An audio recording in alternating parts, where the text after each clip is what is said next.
Okay.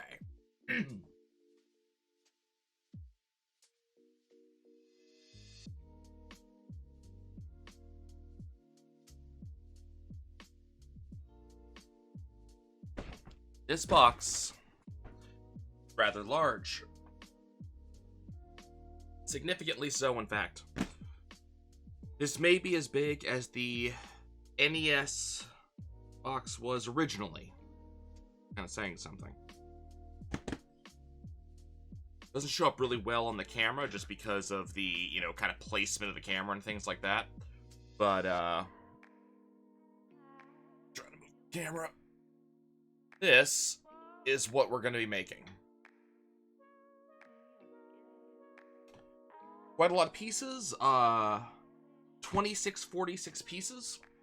I'm actually not sure where that lines up with question block. I'm actually kind of curious, so before I start building, I'm actually going to go look and see how many pieces the question block was, get an idea of what the size is going to be.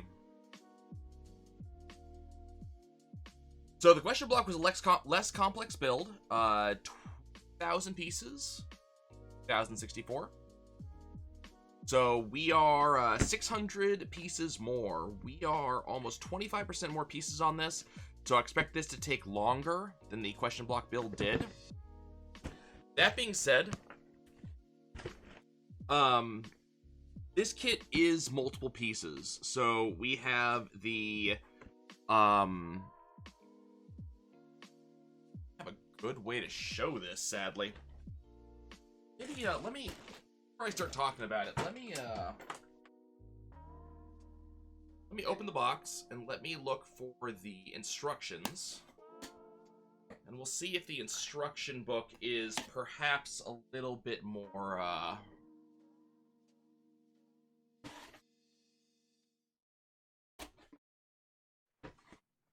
little bit nicer about it. Let's see. Whoop. Box number 1. Oh my god. Bags. And bags and bags and bags. Oh, and bags and bags and bags. Okay.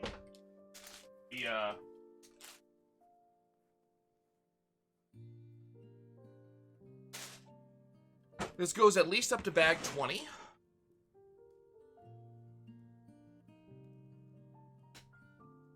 There's actually another box inside of the main box, which contains even more bags. Okay, there's my instruction. And here are my additional bags. Bags upon bags upon bags. Okay, it's gonna take a minute. Well, actually, I'm gonna do this afterward. I imagine I know what that is. Before we do anything, let's pull out the instruction book.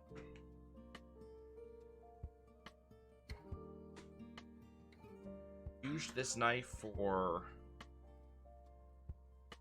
over a decade, actually. We have multiple books. Alrighty. That may be a sign. So, there are 4 pieces to this build. When I say pieces, I'm talking about, like, we are building 4 things total. First, there's the actual NES, which is 3 pieces. So there is the NES itself, there is a controller, and then there is also the actual game. So we do have Super Mario Brothers, the NES cartridge. Somewhere in my house, I have at least both of these. I may also have that. There is also a CRT involved in this. What's kind of neat about this thing is it's big. And also, you can't really see it on this picture here, but around the side over here, there's a knob that if you turn that, World 1-1 goes by on the screen. I used to have one of these.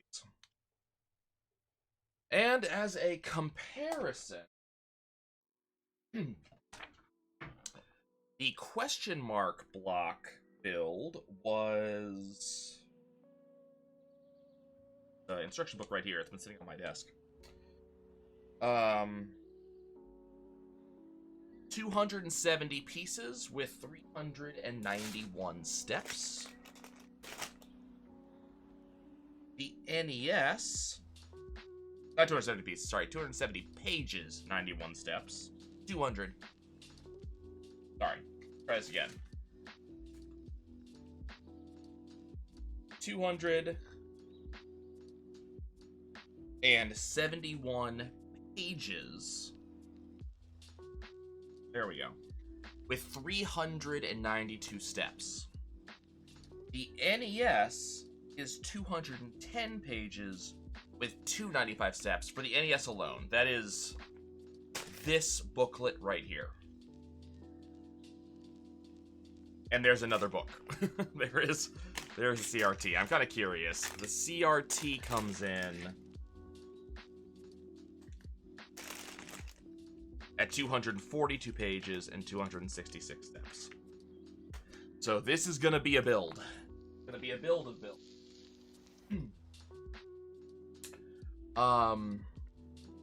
I think my plan is that today, and we're probably not going to be finished today, but today I think we're going to do the CRT. I think that's my plan.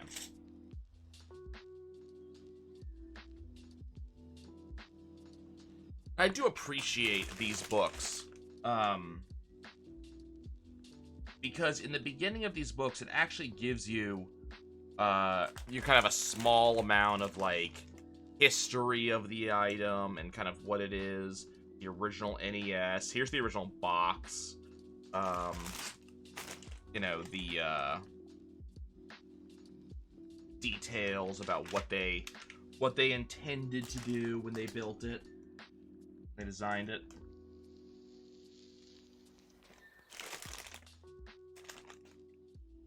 Got some signs here. Stuff that I did, in fact, have. Hopefully, when we start this build, we will not be having to blow into the cartridge to get it to actually work. Wow, there are a lot of pieces involved. Okay, so let me... I'm going to take a minute to organize my bags.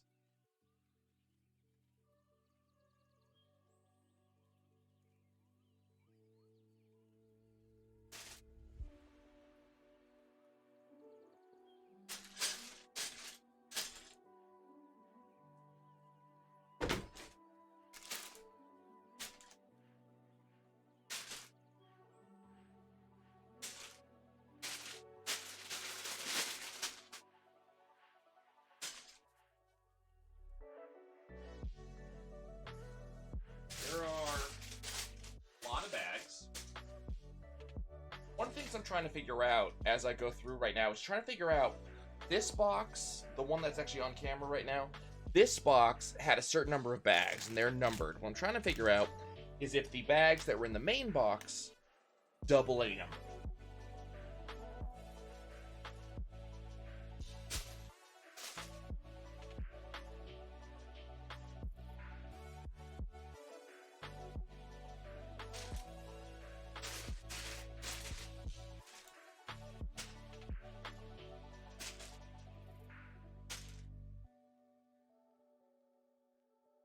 Does not appear that way.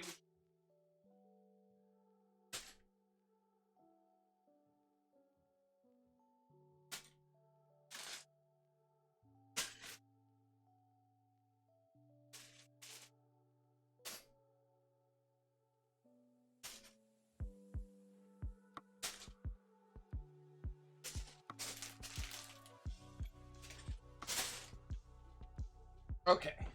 No duplicate numbers. I appreciate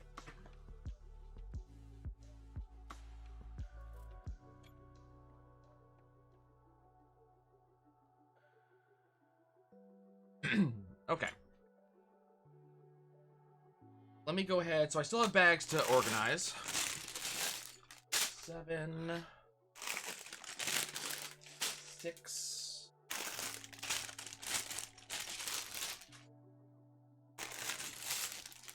5, also 7, 4, also 7. Not stuff in 7. And bag number 1. Yeah, adjust my camera slightly.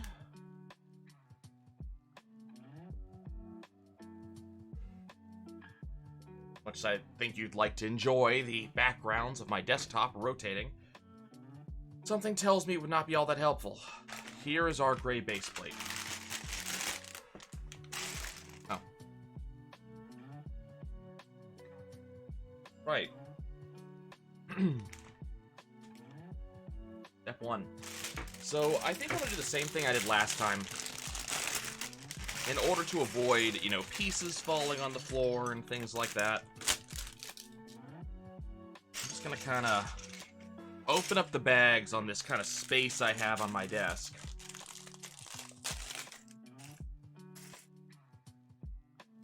Roll from here. So this is kind of unusual. You can kind of see it on the camera. So we are doing a bunch of stuff right now.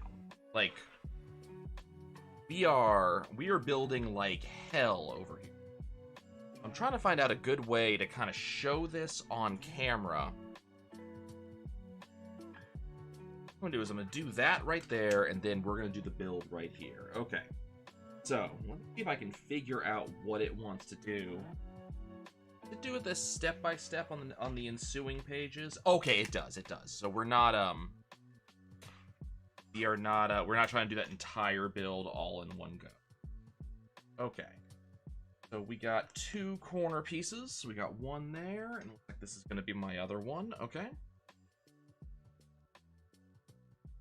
2 corner pieces. Are we looking? We are looking for a piece like that right there. Now, one of the things that I definitely saw in the previous 2 builds that we've done, both in Wally and in the question mark block, is that they like to use a lot of different colors in internals, in, you know, kind of use to use a phrase that I use for work, non-client facing. They like to do this a lot. I think it's partially to make it easier for you as a builder to differentiate what you're doing,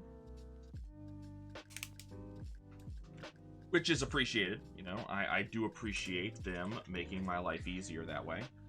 But it does kind of make this really weird party-colored internal of these builds. So we already have a number of colors used here. Corner pieces. How do these corner? Okay, so corner piece. Part of it. Around here. So interested by how they choose to connect things.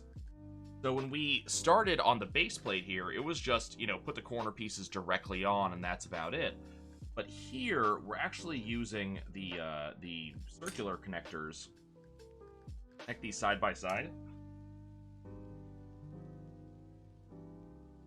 And I can't help but be a little bit curious why we're doing that. And, you know, it always ends up being, I'm not going to say obvious, but it always ends up making sense in the end as to why we're doing stuff like this. I would have thought this was going to hang off the base plate, a little bit something like that or something like that, because, you know, we're holding these pieces together. That is apparently not the case. We are actually installing this directly on the base plate against that corner piece that I put in just a second ago. Okay, so now we want this this castle-like piece here. I looked at this, and the first thing I thought was Old Spanish Fort. Ended up going to St. Augustine, Florida, a number of years ago. And in St. Augustine, there's the Old Spanish Fort that we explored. Didn't stay there very long. It was just an hour or two. There was, kind of this built up. That's what. There was this kind of built up wall, right? The actual fort itself.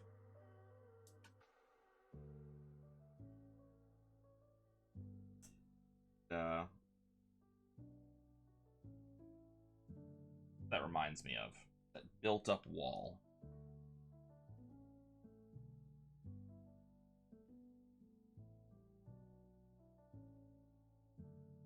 Building a little bit differently than I did last time. Last time I would grab each piece individually and then, confirm I had all the pieces and then build up what I was doing. Okay, so this connects right here. We're connecting in kind of a sideways way. So this way, we have this piece connected to this piece, but there's no actual under or over connection. I'm sure that's something that's going to be changed at some point in the future. I'm expecting us to get under or over connections. Yeah, I'm doing this a little bit differently than I did the last one, because that kind of took a lot of time for me to find individual piece, place individual piece. That ended up taking quite a while to do. So hopefully, by just grabbing the pieces as I need them, this will go a little bit faster. Not that I'm in any...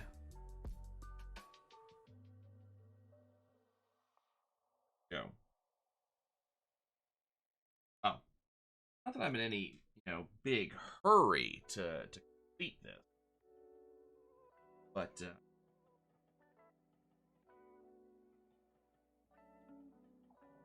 I would enjoy maybe not taking 10 hours. Not gonna argue if I do. No, it's going to be an enjoyable number of hours. I know that because the last build was an enjoyable number.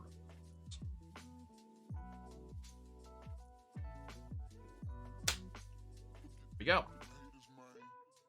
We are connected. Once again, doing a little bit of that, connecting straight off on the base plate. So I'm imagining we're going to be building a little bit on the bottom and top to kind of strengthen it. What is this? A 4x8. That looks like the one. We're adding 4x1 to it. Onto it goes a brick. Then we have two... I always consider these to be axle pieces. These were always, what we attach wheels to and stuff like that to make vehicles. When I was a kid, we made lots of Lego. One of our favorite things to make, making cars, stuff like that. Kind of weird is that when we were kids, me and my best friend, siblings, we would play with Legos, we would play with Kinects, and they were both, both very much their own thing, right? They had very different ways of connecting to each other, very different ways of doing things. What I remember is that, with the Legos, we built a lot of stuff. We built a lot of, spaceships. We built,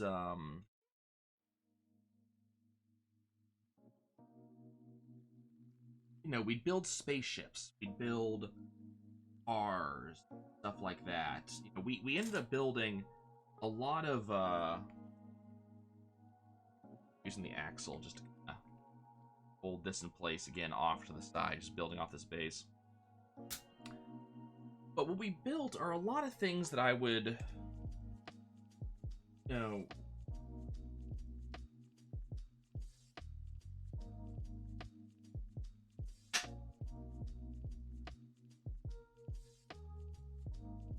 that's what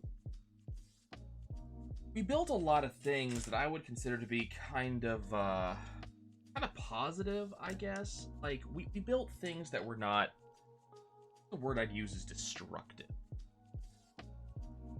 Houses, built bases, we built spaceships.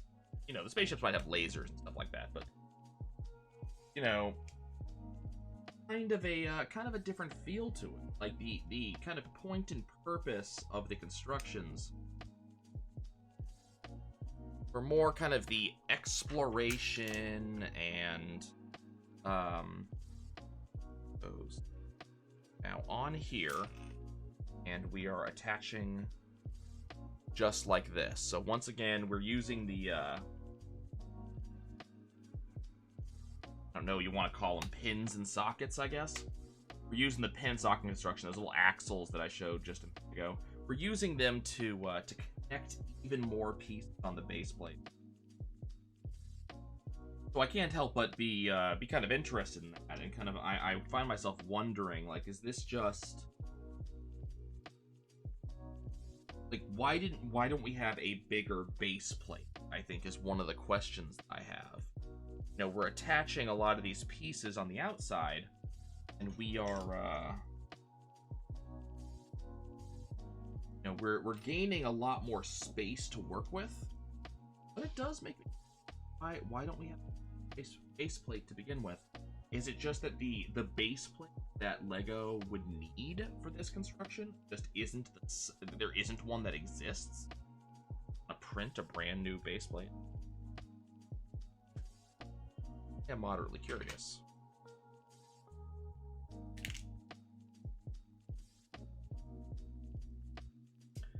Yeah, our builds were always a very again, the term I would use is, you know, constructive. Like, you know, we would, you know, when we built something, it was always something that was exploratory. Like I almost want to use the word STEM, but that's not really the word I want to use here.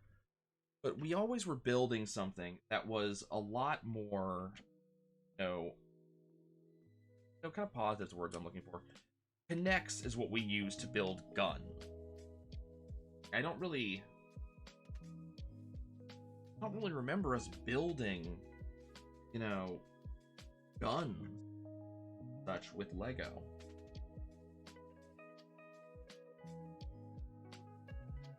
I was reading something recent-ish about the same time that I picked up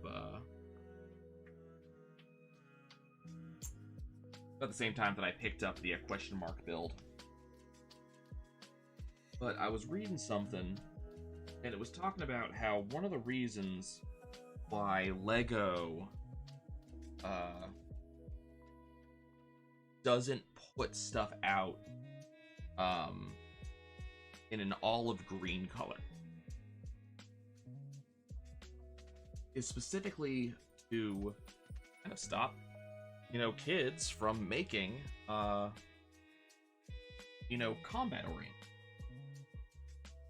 Which, thinking about that, that does make perfect sense. You know? Like, kinda hard to make a tank in olive drab if olive drab ain't a color you have access to.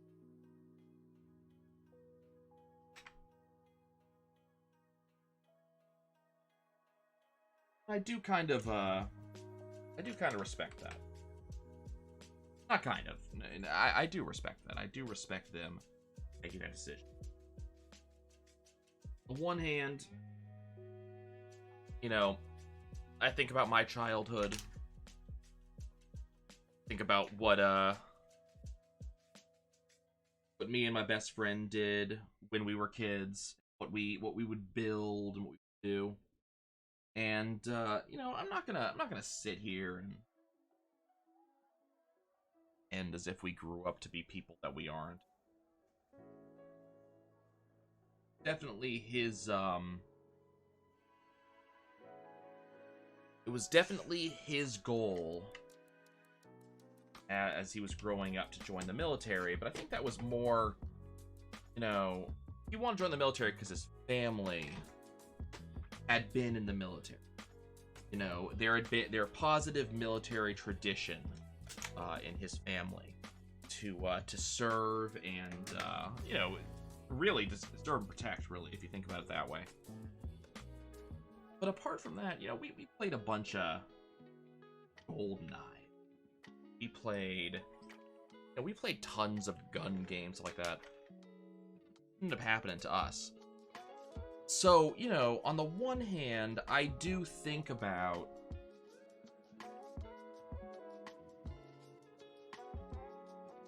you know, hiding stuff from kids. I don't think necessarily is gonna, or removing it from them.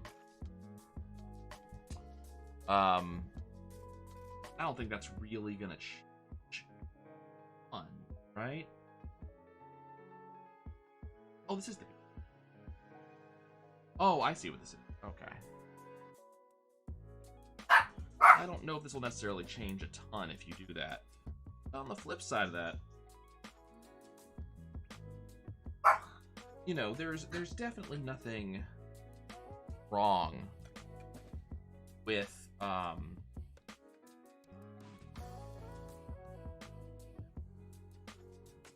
kind of the idea of play for the, you know, play is to play. You know, let's create a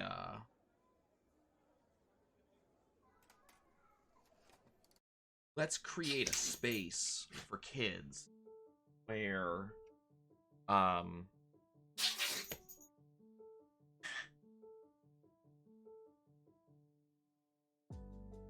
where we're looking at constructive things. You look at Lego. I was looking at their website while I was considering what my next set was going to be, considering my next purchase, and you know, I kind of had this one earmarked, I'm going to be honest with you. I really wanted to build this set, but I was looking because, you know, Black Friday is right around the corner, Cyber Monday right around the corner, and I wanted to see what, you know, maybe what sales would be there, because I find myself really enjoying myself building these sets. For me, this is really positive. I like the idea of building, and unfortunately, you know, I'm not especially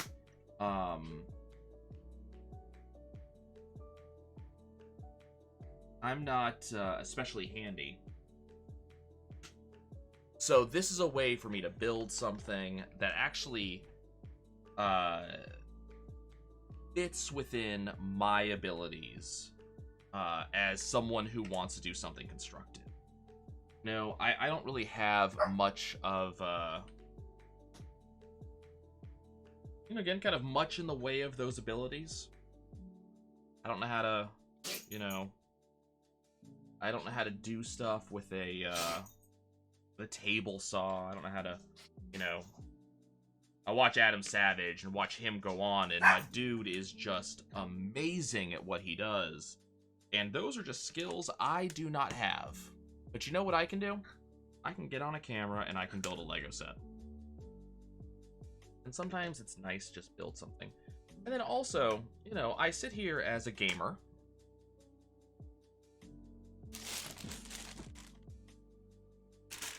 So having something like this is fun to kind of, you know, acknowledge gaming backgrounds. But even more than that, it's fun to have just stuff on, you know, on your walls and on shelves, right? Like, it's kind of cool to have this sort of stuff. So I knew that this set I was going to earmark for my next set. This was going to be the one. Get some water. I'll be right back.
Okay.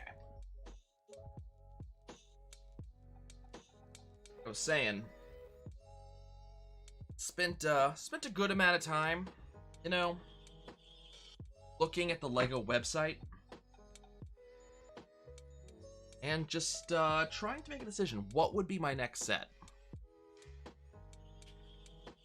And I was reviewing multiple sets. I was taking a look at multiple things and trying to go, okay, you know, what am I going to build next? What's going to be the next thing for me?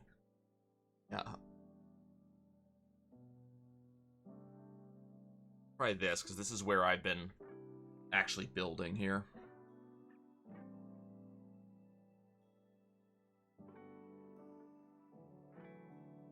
Yeah, I've been, I was looking, and, you know, they have a lot of cool sets. There's a number of them I'm going to be getting that I've earmarked. I'm waiting for Cyber Monday, because I want to see, are there going to be any interesting sales that I can take advantage of. As I was looking, one of the things that caught my eye, which I thought was very, very cool, that Lego has started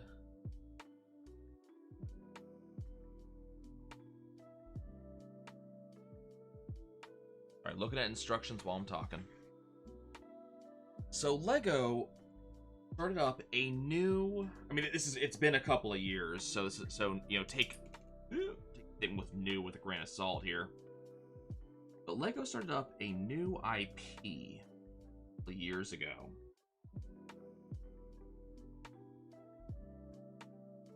called Monkey Kid. And it caught my attention, not because I knew the name or anything like that, but I was looking up at, I was looking at various sets, and I was looking at their coming soon. I saw this, you know, this mech that was on their thing, and it was like, holy crap, that's the Monkey King. I've never been into, you know, Dragon Ball. So if you're the type of person who, you know the story of the Monkey King from Dragon Ball, that's awesome. I knew the story of the Monkey King because when I was a much younger person, we adopted my sister, China. And as part of a way to kind of help them connect with, you know, their country of origin,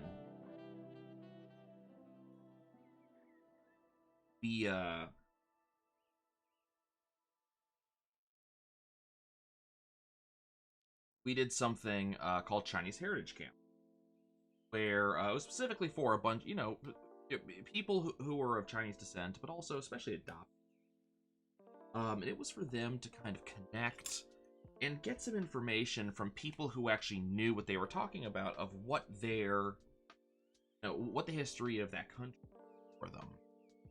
One of the things we talked about was mythology. And, you know, I was probably 14 or so then. Somewhere around there. But I was, as the largest kid, and as one of the only Caucasian kids, they decided they wanted me to be the Monkey King. And that was a very weird experience for me, because I didn't know the story. You know, it was, I had, you know, I had heard about a couple of things that were directly influenced by Journey to the West, and specifically the story of the Monkey King himself, but I had never actually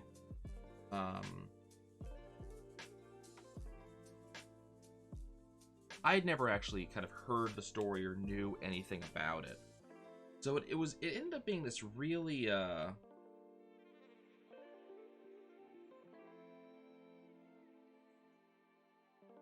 oh, built this wrong.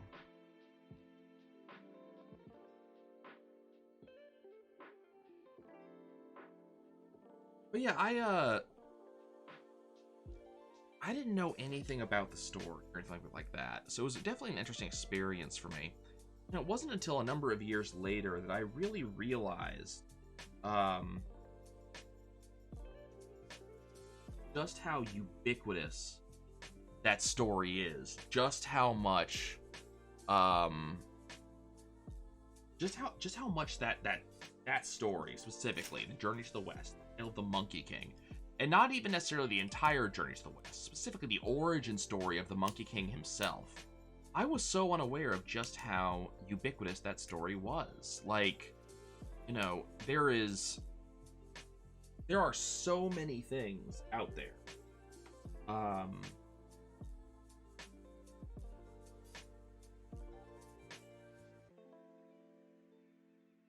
There were so many things out there that used that story as a basis. And probably the best one that, you know, anybody who watches this this channel, this stream, anybody who watches this stream, the one that, you know, you're probably most familiar with is Dragon Ball, the original. Not Dragon Ball Z necessarily. I don't know how, you know, how much Dragon Ball Z actually continues the story. But it was very much focused on Dragon Ball. Goku is the Japanese. I don't know if the word I'm looking for is translation or what, but Goku is the Japanese version of the name Sun Wukong. Turns into Son Goku. And that was the Monkey King. A lot of things that you see him do, the gliding around on a cloud, the staff that he has, so on and so forth, all of those are based on that story. And I love that story. I love the story of the Monkey King. I love the story of the Journey to the West. You know, I tend to, you know, you talk about special interests, and I will freely admit that Journey to the West is my special interests in a very big way. I love that story, and I love what comes off of it. There's a number of media that I, you know, have consumed over the years that all of them are based on that story. You know, things like Enslaved: Odyssey to the West came out on the original Xbox 360. Yeah, original 360. For all the 360 that were out there. And, you know, Enslaved absolutely caught my attention because it was a reimagining Journey to the West. And I'm not going to say it was a particularly good one. Reasonable one. There was, I don't know if it was a Hallmark movie or something like that, but we had a Caucasian guy who was dropped basically directly into the myth and acted as a sage following along with the Monkey King. Some sort of I don't know what you would call a calligraphy brush, is I guess what you would call it. He had a calligraphy brush that he used. King had his staff. Very interesting. So I've always kind of been interested in the story since then.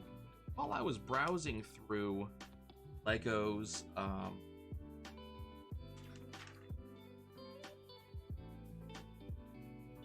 as I was browsing through Lego's catalog, I saw Monkey Kid.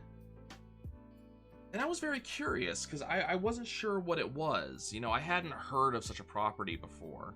But as I was looking, you know, what I saw, what caught my attention was that there was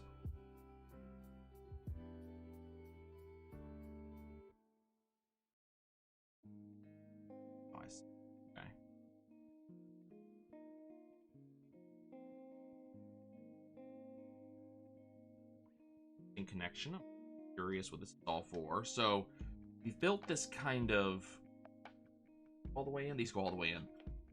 We've built this weird kind of rail here that this is going to run back and forth on. Putting a round piece in here.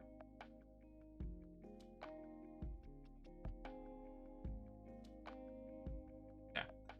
So you can see we have this is supposed to be hard to pull apart because like these there's no connecting to these anymore. These are just flat piston style things. This piece goes back and forth across it. Very interesting. Very curious about it. I'm on this side. Plug in some. Okay, I see. Now, hold on. This is the angle. Okay.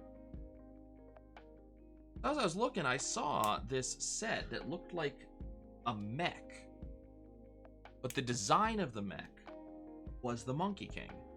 And you know, there's a variety of depictions of the Monkey King that, you know, kind of once you kind of know the basis of the Monkey King, once you're kind of familiar with what he looks like, you know, you end up seeing these depictions in a lot of places, you know, very, very commonly. So I looked at him and I was a little bit curious. I was like, what is Lego doing with the Monkey King? You know, was there... I was looking, like, is there a media property that's related to? And so I looked a little bit deeper, and it turns out that it's related to something called Monkey Kid. And I was very curious about this because, you know, like I said, this is a special interest of mine. This is something that I spend lots of time, you know, pursuing in various ways. You know, I have a habit of looking for media that fits the Monkey King. You know, be it Enslaved, there was a 4-player side-scrolling co-op game in the line of Rayman Legends that came out a couple of years ago, called I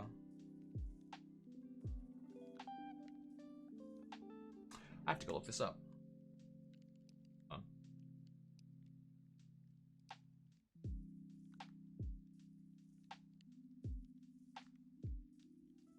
Called.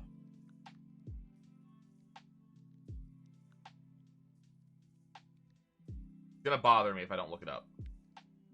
I covered it on my YouTube channel. I did a quick thing on it.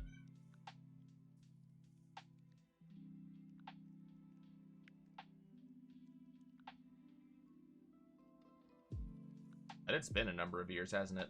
Unruly Heroes, that was it. You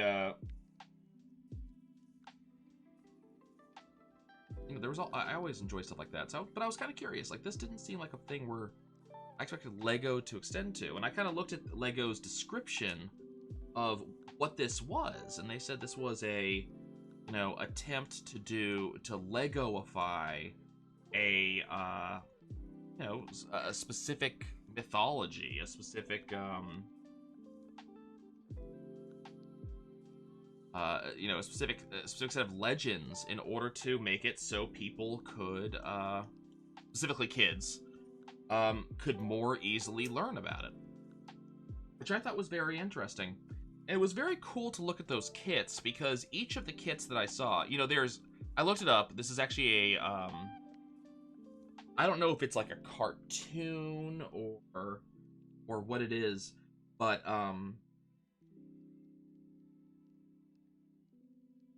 there is a show called Monkey Kid, and it's, you know, I get the impression it's meant to be more of like a Power Rangers sort of thing.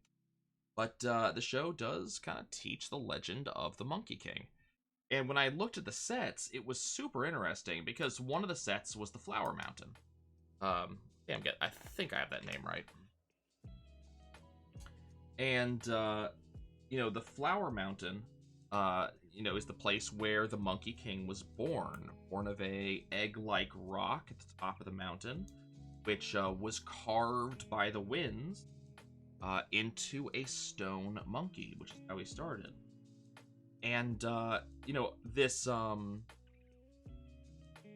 know, the set of the Flower Mountain shows that.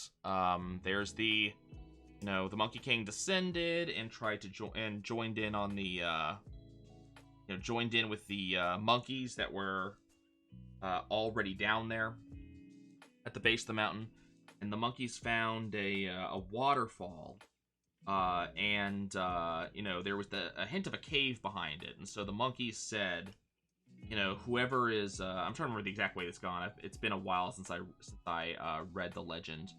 But the monkeys kind of agreed that whoever was brave enough to be the one who would jump through the waterfall first and see what's on the other side would be the king. And our stone monkey, the Monkey King, was the one who jumped through first. And he found that on the other side of the waterfall was a kind of a palace, kind of emptied into a a kind of extra dimensional space, I think, is kind of the easiest way to describe it, but kind of a palace inside the mountain that had all kinds of goodies the monkeys could have. And the monkeys were super excited, and they gathered together and they applauded him, and he became the Monkey King, and that's where his adventure started. It was very cool to see that there is a set that is meant to tell that story. There's another set that I don't know how you would necessarily describe this. The word that I always heard was the celestial bureaucracy, but it refers to heaven, where the heavenly emperor and all of his aides and so on and so forth, the various gods up there. But the bureaucracy refers to the emperor and all of the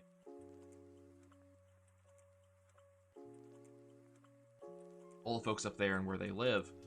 And that's there's a set for that too. And part of the story of the Monkey King.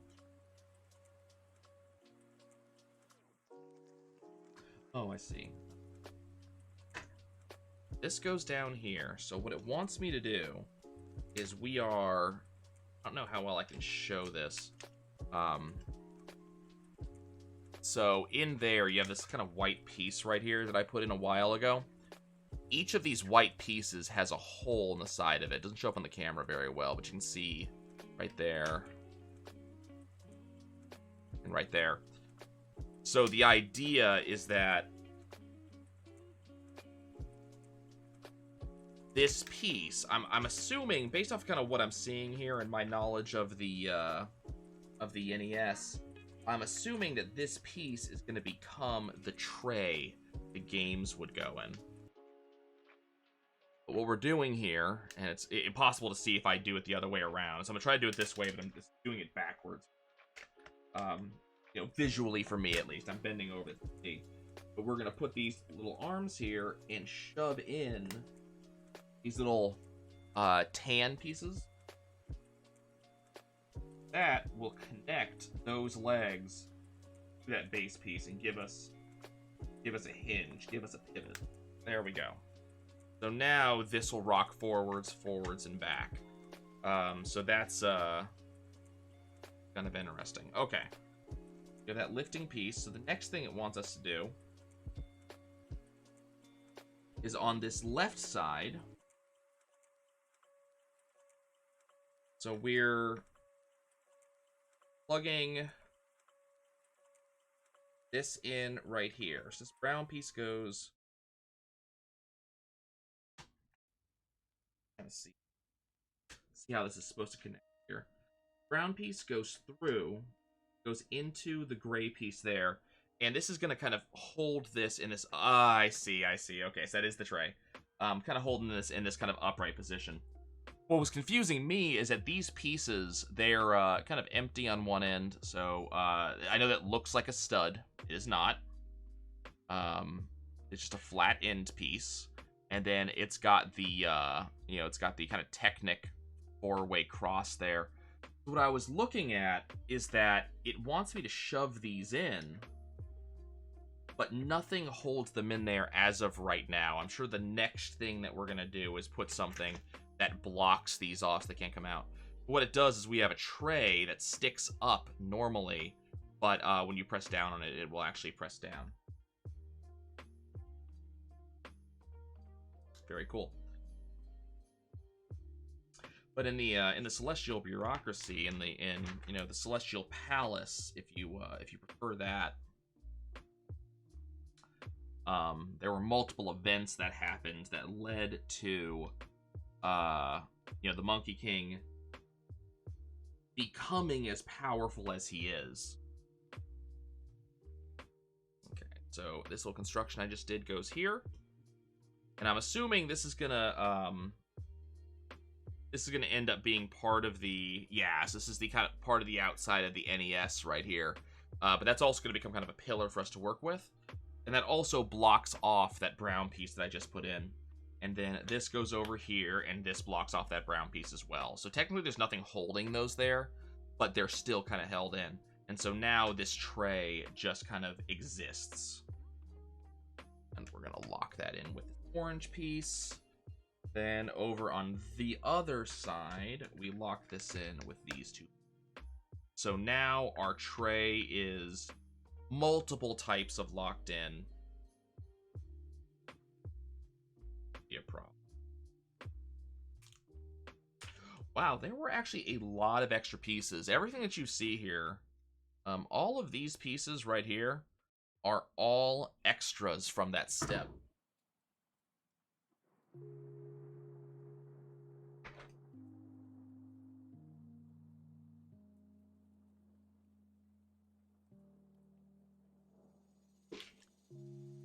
Apparently, when I'm making my purchase on Monday, it's gonna be some things that I'm gonna get, and there's a couple deals that they have, and I think one of the deals will get me a bag specifically for holding Lego pieces. That'll hold all of my extras. For the time being, my Wally box is holding all of the extra pieces. Bag 3.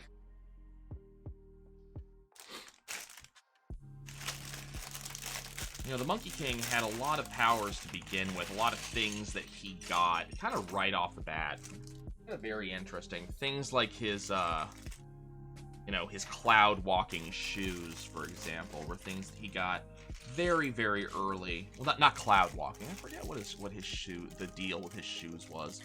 But, you know, he got a lot of his stuff right off the bat, and one of the ones he got was his staff, which is kind of, you know, oh so famous.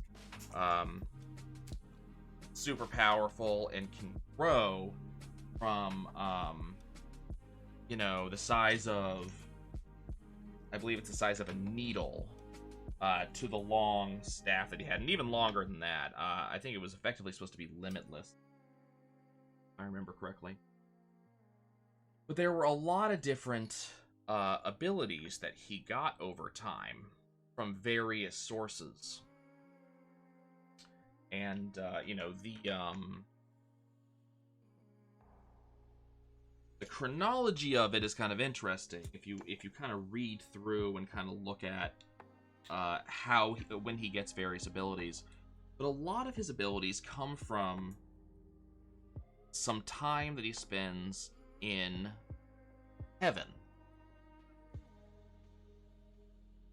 And this is where this set came in. It was a very interesting set to look at because it goes over, I don't know if it was 2 or 3, but it goes over several of his most kind of potent things. One of the ones that was the most important is that the Monkey King, over his adventures, received not 1, not 2, but I believe 3 different forms of immortality, which is kind of special because, you know, most of your heroes and most stories that you read, most media you consume, they may get 1. Right? They may get immortality from a source. It gets multiple. And 2 of them are a specific piece here. 2 of those sources are especially notable. One tends to show up a lot in media, and to be honest, one of them I don't. Or a dark one. That one. But one of his ways of getting immortality does not seem to show up very often in various forms of media. So the one we see a lot is the Peaches of Immortality. And if you read the book, if you read the story, you read the story or follow along in any of the methods that you can follow along, you know, basically the Monkey King ends up going to heaven, and he ends up being the protector of the horses. Problem is, and you know, I say this is a problem, for you and me this might not be an issue, but for it was a major issue. Protector of the Horses is a very, I forget the exact way they describe it. It is a ceremonial position, but it is a position that has absolutely no station. Yes, it's honorable, but it was kind of given to him just because he was causing a lot of trouble.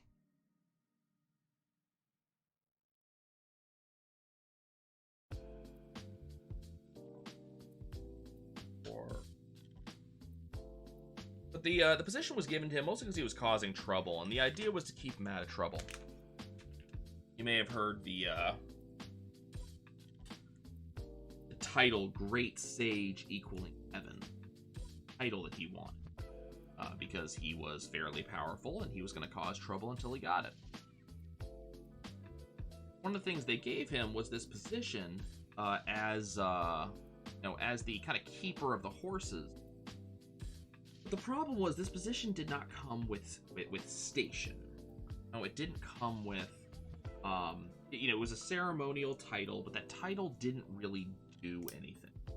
He doesn't afford him any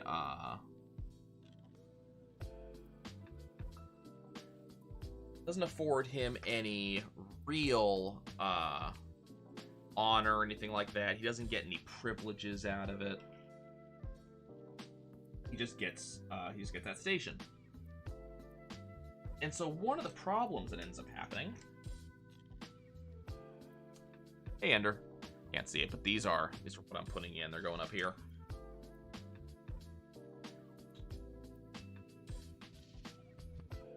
Oop. One of the problems is the Monkey King learns about it. And, you know, he causes a lot of trouble over the course of this section of the story.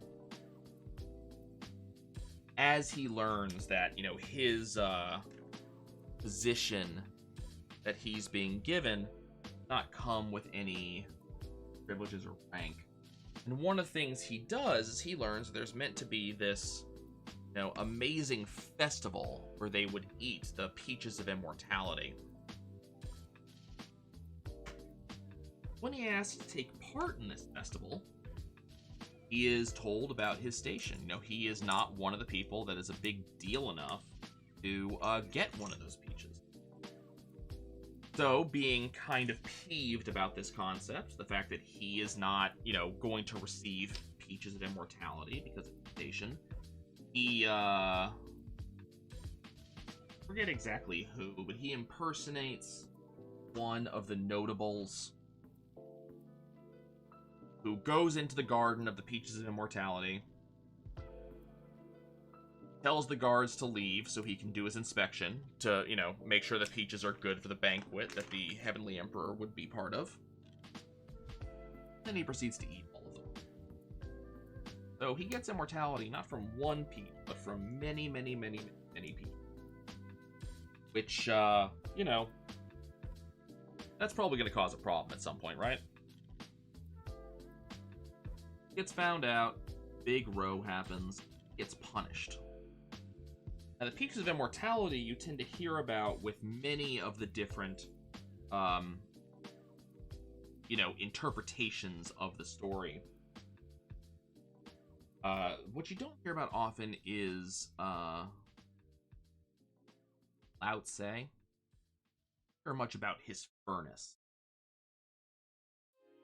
So, Lao Tse, the writer of the Tao Te Ching. Am I getting that name right? Let me find out.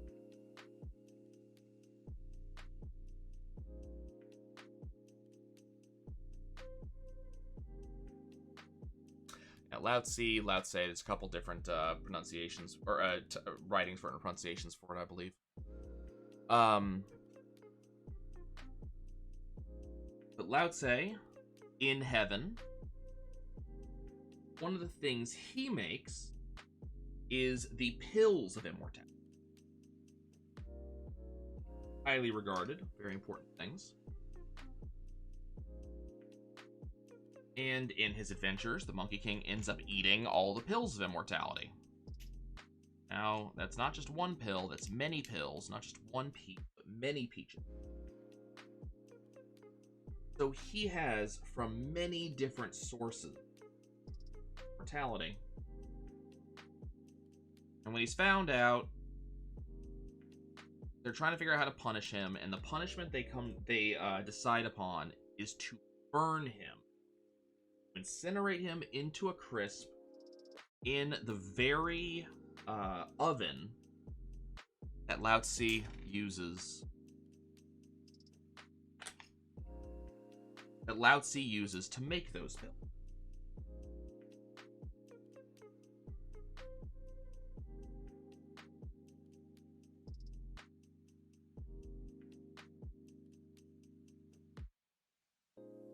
Well, turns out that oven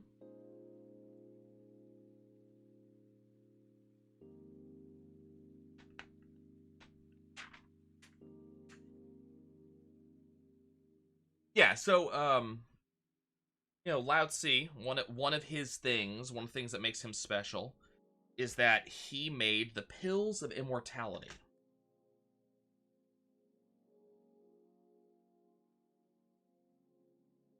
And that was kind of his deal. He made pills of immortality.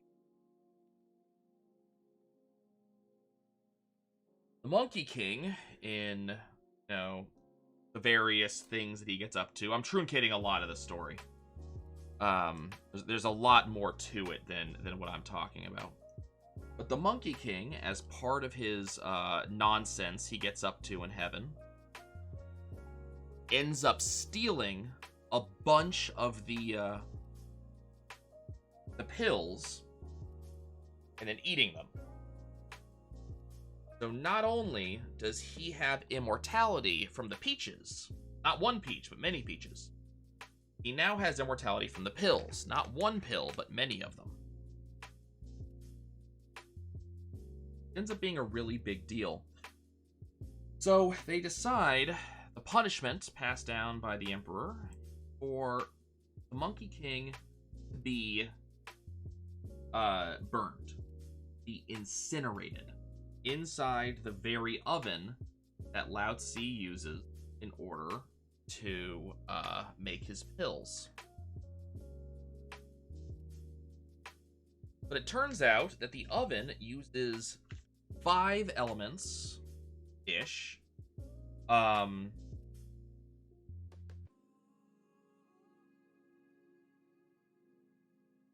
The oven uses about 5 elements in order to cook the pills. And if I remember correctly, they come from 5 different jets in the oven. Think of it more like it's less of an oven, more of a kiln, really. But each of those elements comes from a different injector, jet, whatever you want to call it, from around the edge of the oven. So the Monkey King, as wise as he is brilliant, rolls himself under, I believe it's the jet that has to do with fire.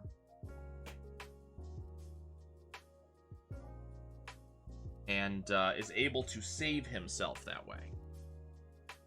Not only does he not burn to death, as was the intention of the Emperor, but the fire hardens him and makes him even stronger. Unintentionally. And then when they left him in there for, I forget how long it is. It's a fortnight or something like that. They left him in there for a very long time. And then,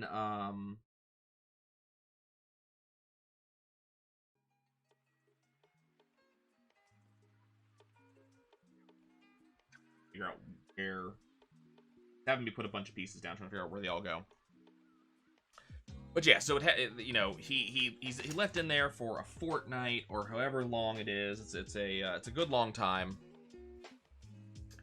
And then when they let him out, finally, they don't even the intention isn't to let him out. Obviously, the idea is to open the oven and just validate that he has been burned to a crisp.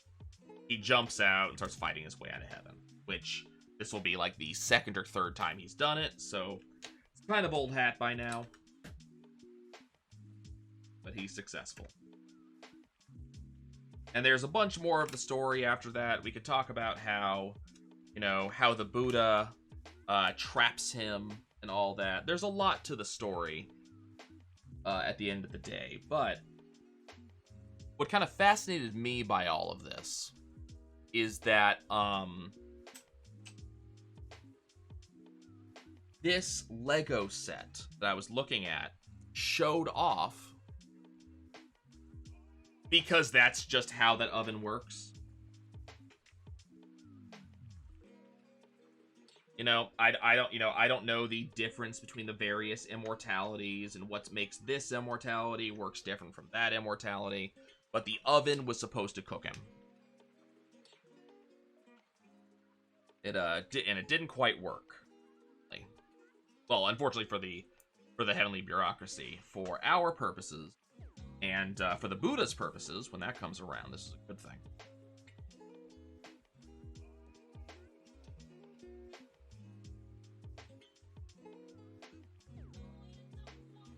So the kind of noteworthy thing about this is that when I looked at this, this Lego set, I was fascinated by the fact that it included a lot of those details. You know, it included the peaches, which, you know, look, the peaches, is kind of understandable. But not only did it include the peaches, but it also included, the oven, among other things. Well, no, I may not be describing some of it well. It would have worked. That's kind of the point. Is that, if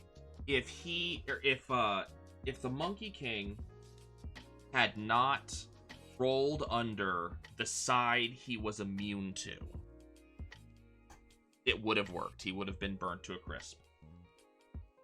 And that's kind of part of the story, is that his quick thinking is what saved him, not the immortality.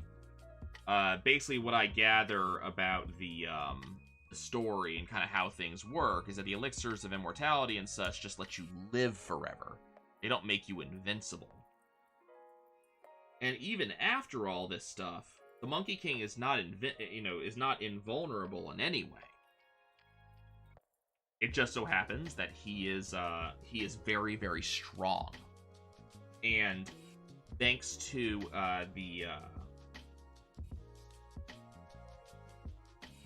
thanks to the oven, he's also extremely durable. Oh, this is neat. Okay, I understand where this is going. Okay, so we're gonna pause for a second. Storytelling. I place down some important pieces. So, this is the front of the NES right here. Power button, reset button, and this is where the controllers plug in. Very cool. I was wondering what this piece was going to be, and now I recognize, based off of where it is, exactly what it is. So, very, very cool build so far. Next, we are going to place this piece right here, which will lock all of that in.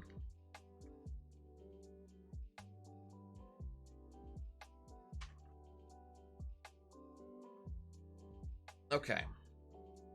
And then we have this piece going on the front, which actually indicates, player 1, player 2. And then, we've talked about pieces I've never seen before. Here's some. Never seen this before, and I have no idea what it's going to do. I'll try to show this a little bit better so you can see the weird layout it is. There we go. It's got this kind of weird curve on the side, and the actual, the two spots on top have their own little oval to them.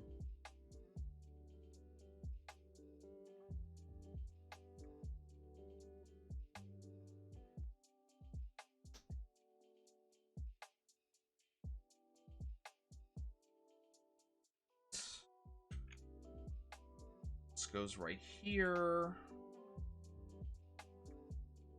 But yeah, so that was what really caught my attention, is that you know, a lot of this was storytelling from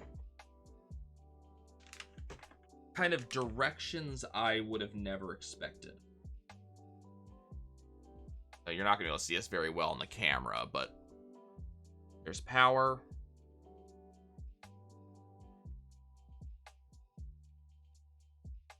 There is reset. And those are going on the front in the order that I indicated earlier.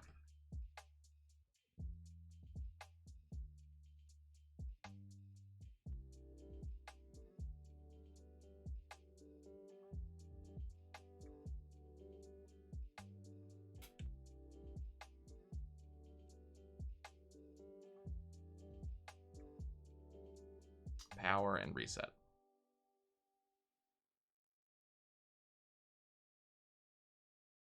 I don't know if that's actually exactly right. Hold on, let me can adjust how I seated them a little bit to make them a little bit more. There we go. I think that's more the way it's supposed to look. Power, reset. This clear thing right there, that's actually a light in the original Nintendo to show that it was on.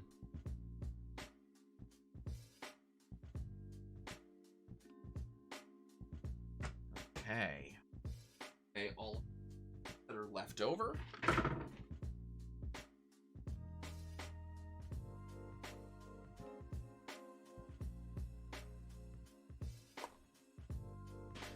But yeah, it was very interesting to look at this set, because on the one hand, it's definitely a set made for children. And when I say set, it's not set singular. It's there's many sets. But when it came specifically to, you know, the Celestial Palace, it was definitely interesting to see that it outright showed not just the peach trees, which most, most people who are familiar with some version of the story know about the peaches. But I kind of feel like the furnace was not very well known. There's a third piece, there's a third thing in the set, and I can't really remember what the third piece in the set was. But it was just showing off more sections of the story that you don't typically see, which I thought was just very cool, especially for me, given that this is one of the things that, I'm super interested in.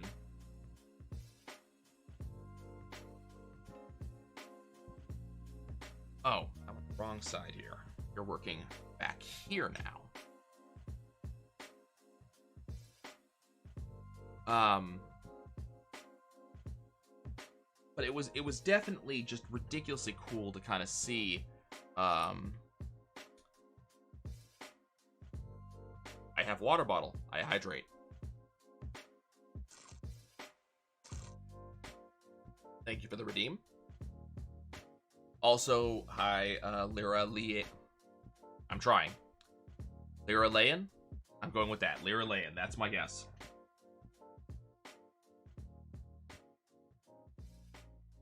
Lyra is fine? Is it Lyra or Lyra?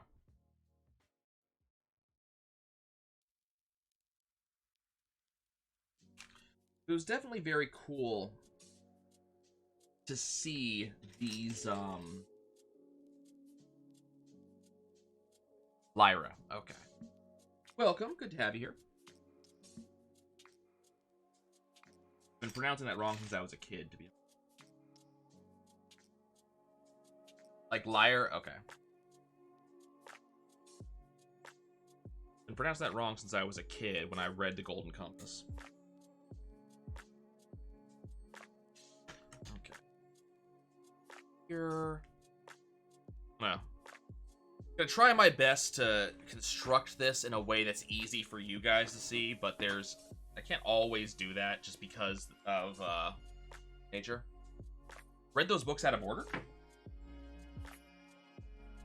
I imagine that would make the story a little bit incomprehensible. As, you know, comprehensible as that book is. And I say this as someone who loves that book. I mean, I love that series in general. There's the piece I am looking for. 3 wide. This? No, that's a flat. Piece I am looking for. It's in here somewhere.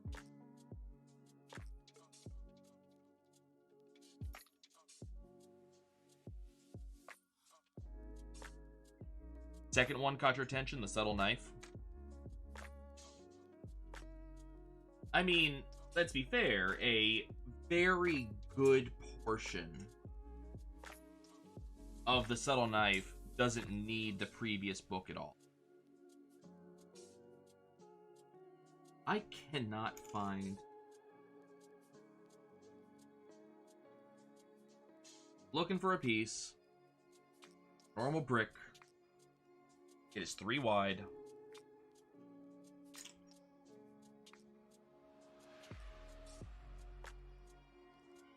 But I can definitely, I can definitely understand having to reread a couple times. Book cover? Curious which version of the book cover you saw.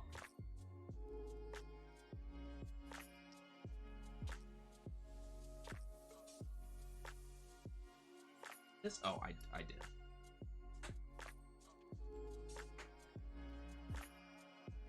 Where is this piece? Driving me nuts. It's in here. I have yet to Lego has yet to rob me of a piece. I have yet to have that issue. But I'm just having trouble finding it. If you're curious, this is what I'm looking for. I'm looking for one of these, but in the dark gray, and it's 3 wide, not 2 wide. Damon was a Jaguar?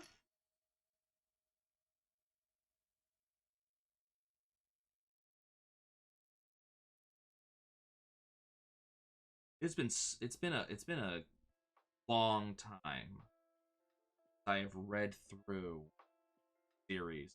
I'm trying to think of when a Damon would have been.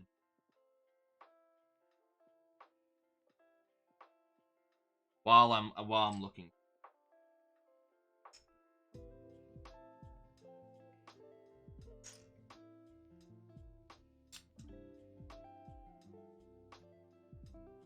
That would have been in that book.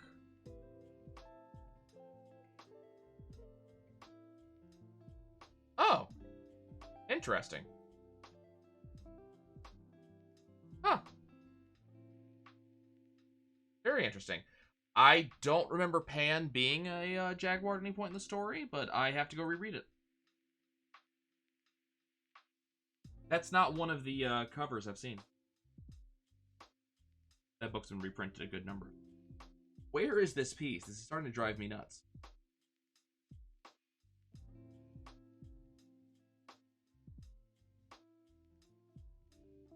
Like, I have a 2.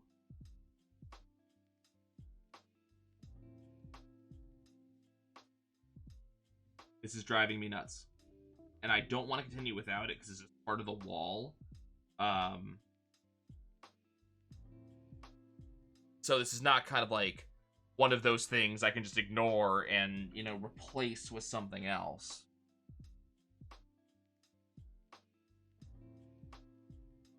I, you know, mispronounced Lyra for a very long time. In my head, it was always Lyra Silvertongue. Never Lyra. It wasn't until significantly later that I ended up hearing Lyra pronounced that way.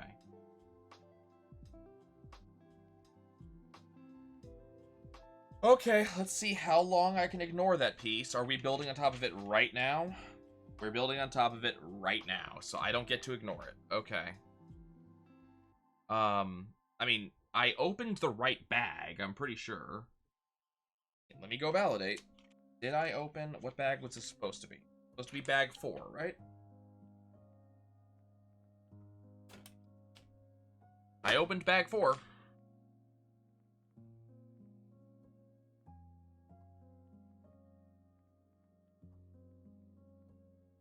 to be so annoyed when I find this thing.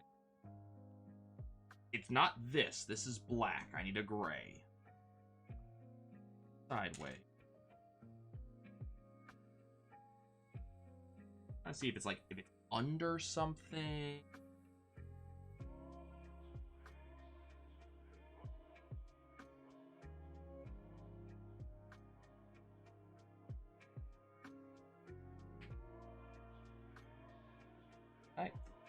Did I do something dumb on a previous step? This bag's been opened? No. You've only gone like 4 steps. Like it's here somewhere. It goes right here. This gap right here. So I can't use any other pieces. Like this is it. Drive me nuts.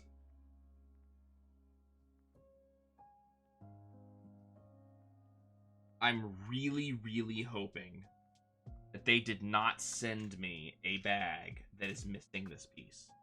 Like I said, Lego, I've never had that issue before. This would be the first time. I don't want it to be the first time.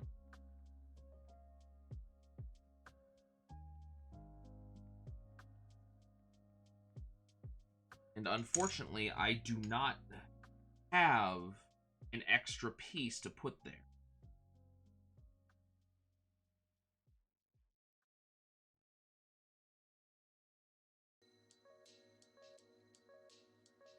Like, these two would make a 3 wide, but then wherever they would go will no longer have a piece.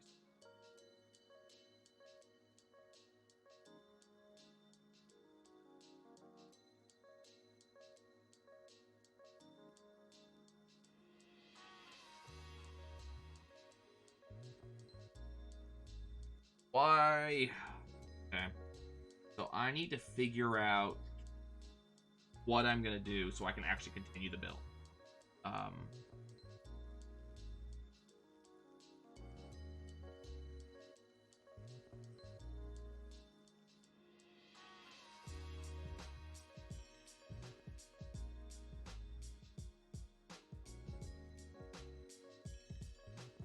That's one of those.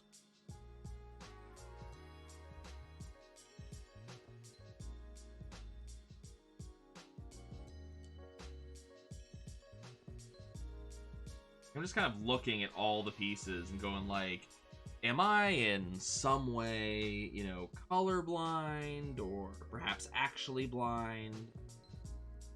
But I'm not seeing any piece that is a 3 wide brick. I see 3 wide flats.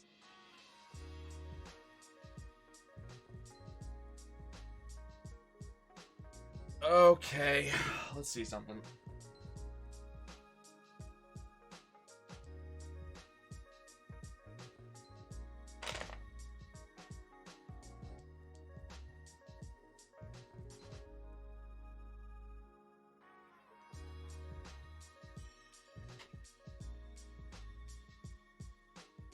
I mean, all of what I have a lot of, like, spares in various colors. That I could temporarily throw there. Like, until such time as I actually find the thing I'm looking for.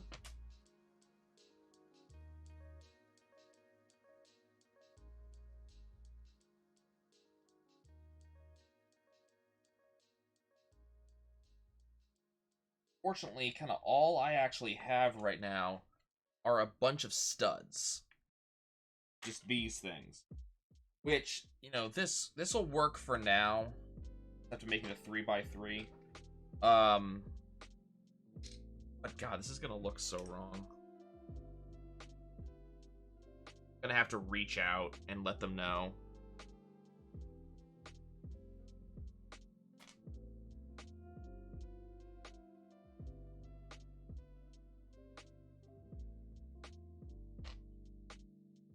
But we might, you know, my hope at this time is that I'm going to go through these pieces, and I will eventually find it, and I'll feel very dumb, but no. Hopefully we'll find it. Okay, so this goes here on top of, you know, the world's greatest mistake. Too wide. Then we have, here's the flats, so a 3 wide, followed by a 3.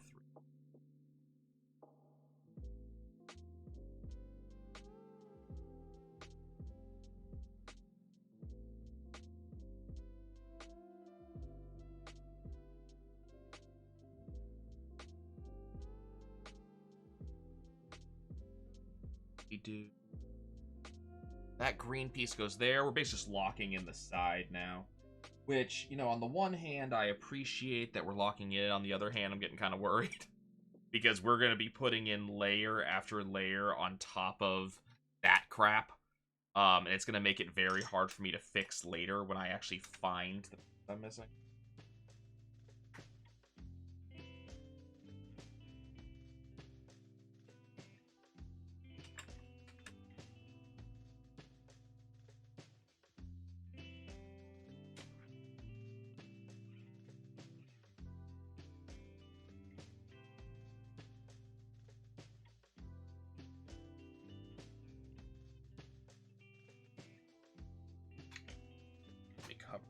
Up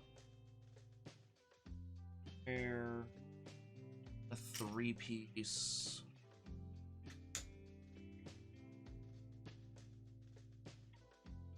square, 2 regular 3s. Kind of curious why they chose regular 3 wides instead of just going for another one of. Well, okay, never mind. It's 4 4 studs long instead of. Okay, don't mind me. I'm dumb. There. Oh, we are compounding the layers on top of the bullshit that I caused. I mean, I didn't cause anything. I am not the reason that this happened.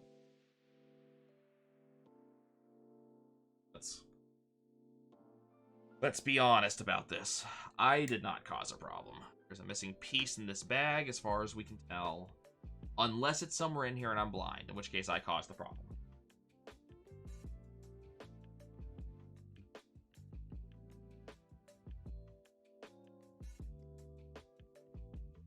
Have that, then we're gonna go.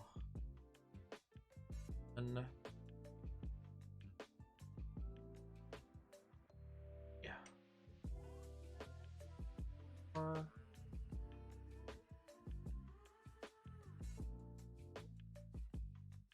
Now, what I don't remember is what's gonna go here. In terms of, like,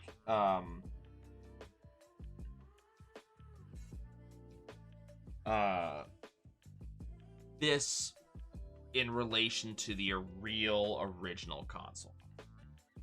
I'm not 100% sure how that works.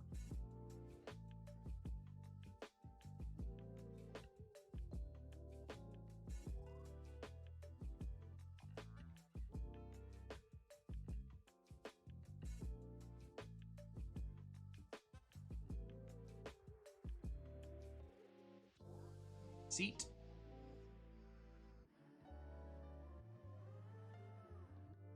Okay, we're basically just copying something we did a little bit earlier.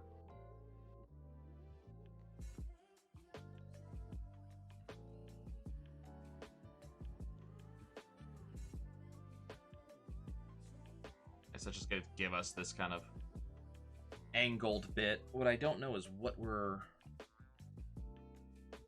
angling for. I don't remember what's on that side of the NES.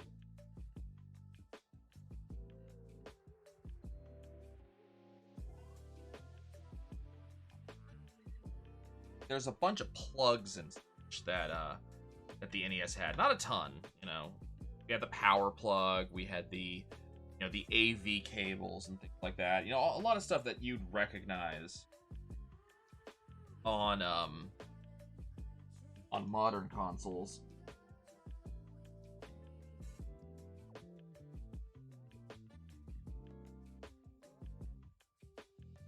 maybe not necessarily like the original form factor. The AV cables in the NES were weird. You know, nowadays we get this, you know, well, I say nowadays, you know, go back a couple of years, because now it's just HDMI cable goes in, HDMI cable, and that's it. All you're doing is an HDMI cable. Back then we had double-ended AV cables, and it was such a weird thing to transition out of. Like I remember finding my NES a couple of years ago. It was in fact hiding somewhere.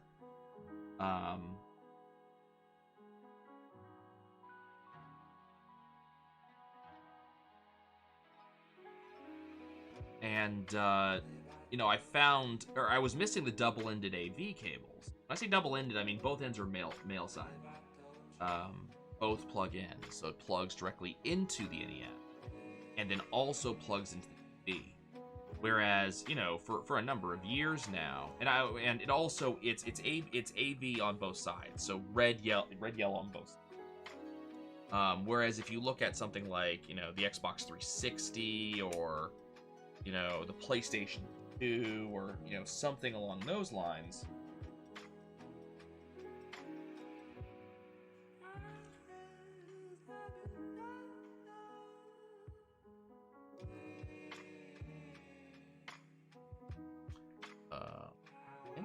that would go in.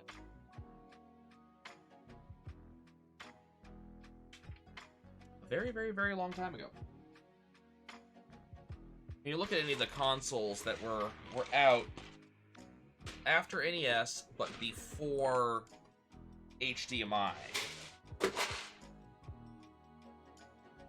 couldn't tell you about Super Nintendo. I don't know about Super Nintendo. But I didn't have one of those. If you look at any of those, you know, you had this kind of custom solution that plugs straight into the...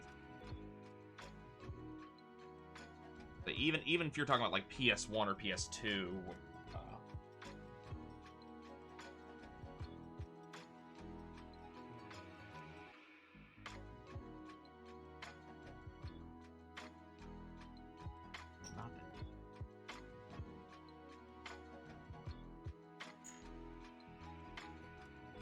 even if you had like the PS2,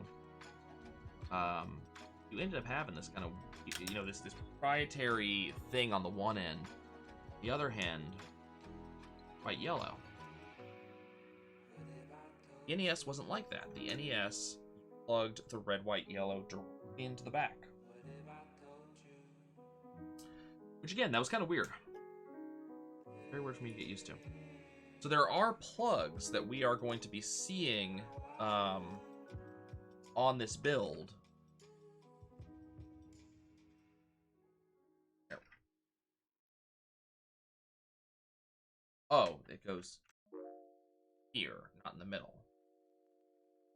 I see. Is that what I'm building right now? Am I building those plugs? Yeah, there was a number of holes in the NES. So all these little bays that I'm creating, they actually have a point and purpose. They actually do. The problem is I don't remember what all of them are.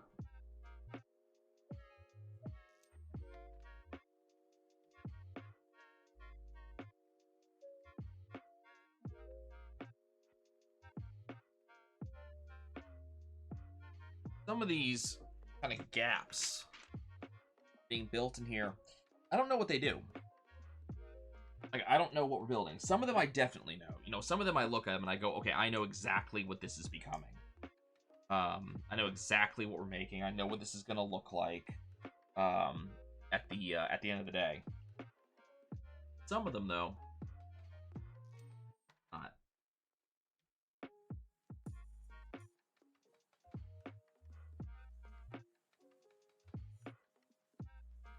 This one, I don't know exactly what this is going to become.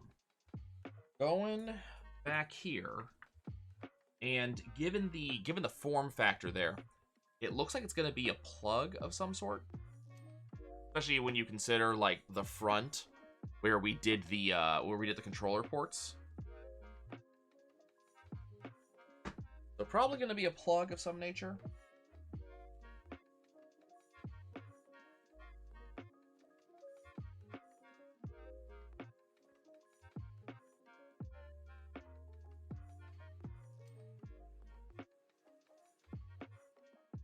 This is going here.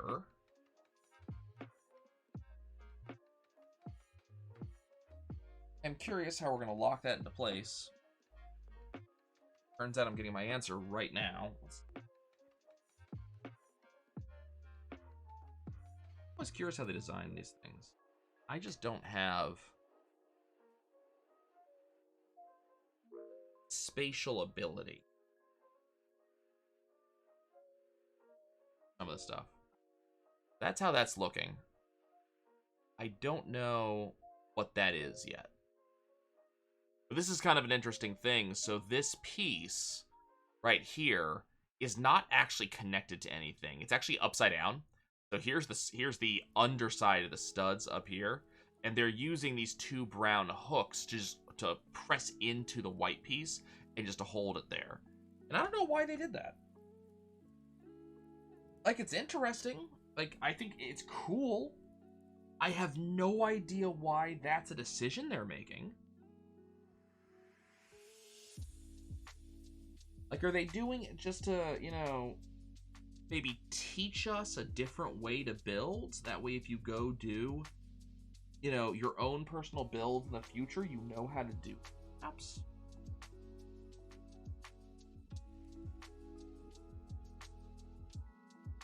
Oh, hold on.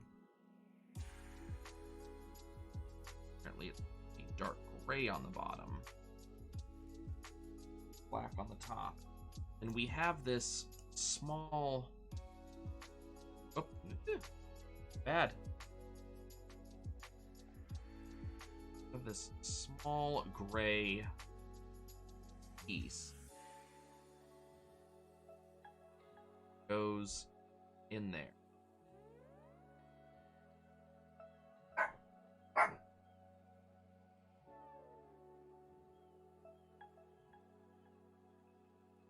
How far it goes in. Oh, yeah. Oh. That goes there. I'm assuming that goes all the way in.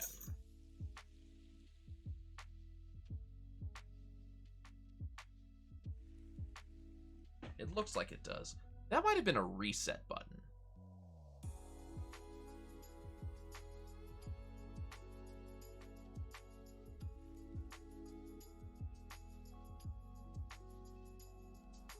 More of the off this outside portion.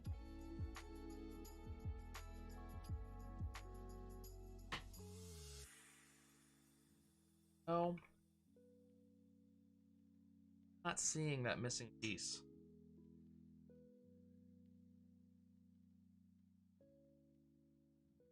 Further we go without seeing that piece, the less likely it is that I will actually get that.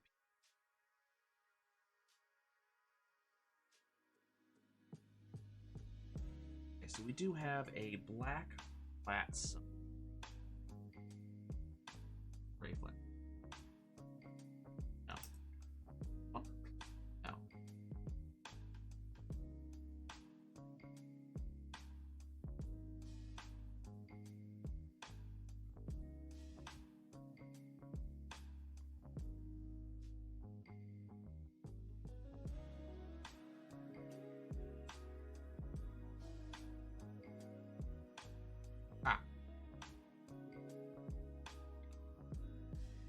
We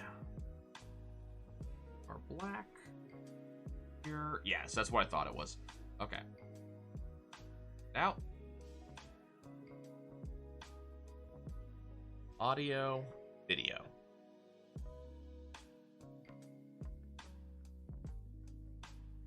That plugs in. Oh, doesn't plug in. Just sitting it here for now? I think we're just sitting it here for now.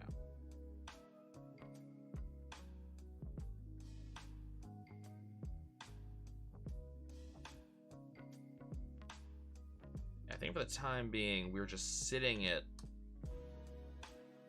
Supposed to.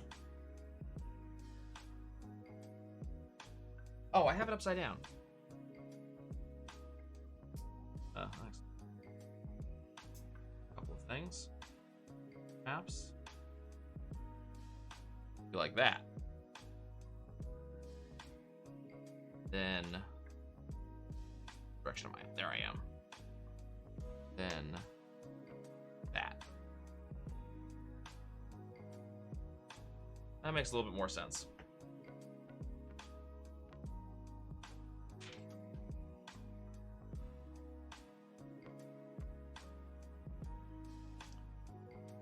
Okay, so currently I am building up a bunch of support.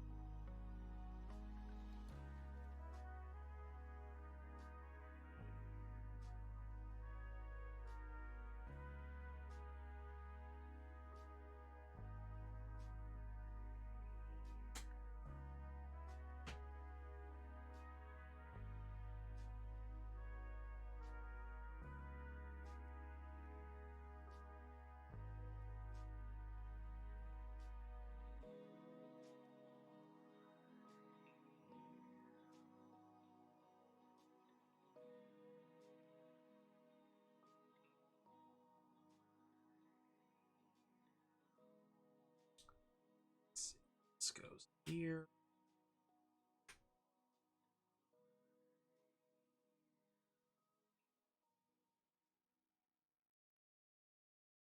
There.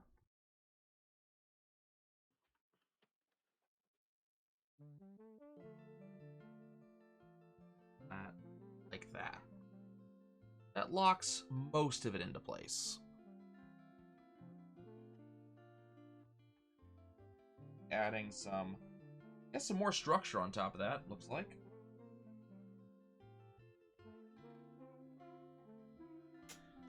One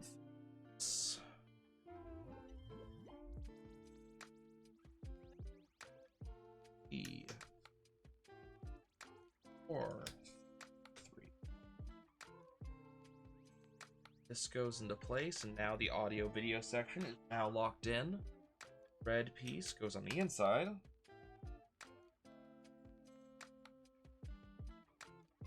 Another L shape. And then we are doing even more flat locking in of the multicolored issue back there. It is going to be such a pain to fix that.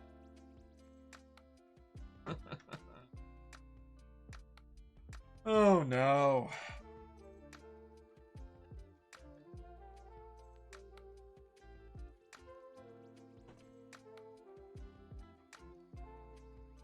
Yeah, there's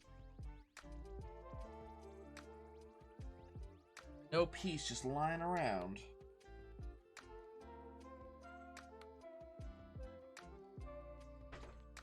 Ah! It was in the bag. In the bag. Okay, hold up.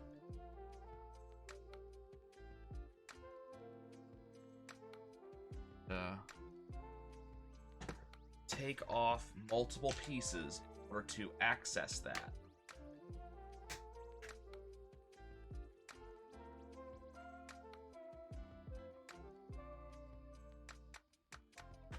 Apparently it was just hiding the bag.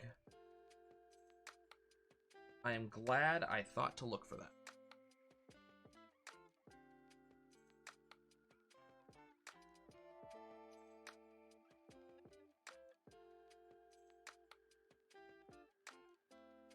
Okay, that is not going to be sitting on my mind anymore. Backside looks like not crap. Okay. Ah, okay, I see. So now we are building the audio video segment. Make it actually look right. This goes into here on one end. This goes into here on the other. One. Now we do yellow. One more. White.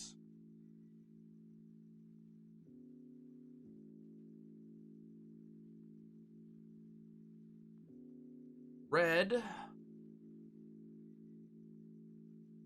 goes audio.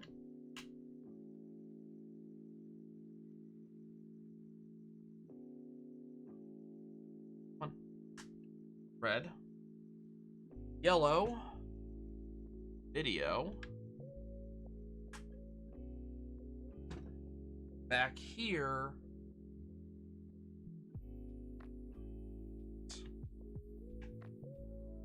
Here we go. Audio, video. White one.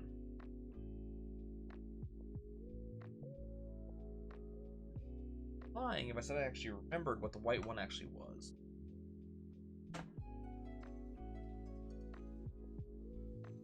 Okay. This goes here.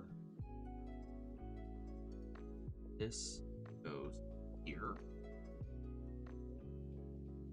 This goes here. I have no idea what this is building up.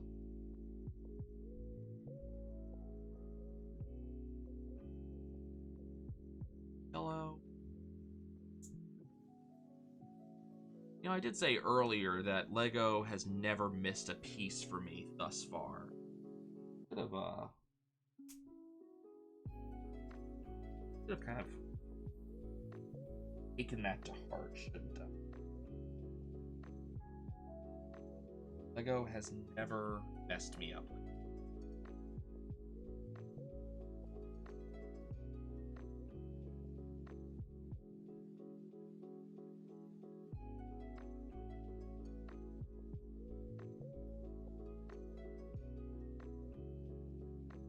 I kind of like them as a company.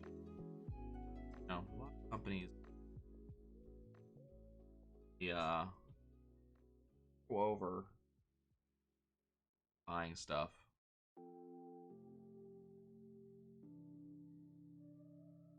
But so far, not only has Lego never, like, I've never not had a piece I needed.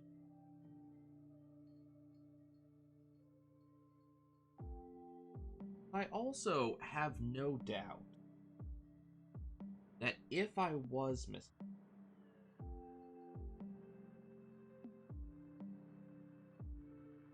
I actually have no doubt that I could contact Lego, tell them, hey, I don't have one of my pieces that I'm supposed to have, and they'd send it.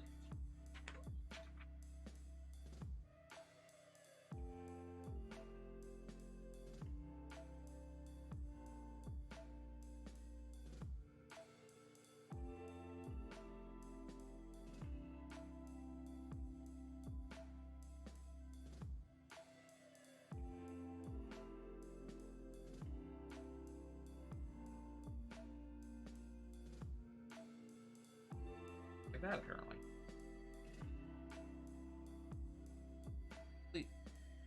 Sure what that does.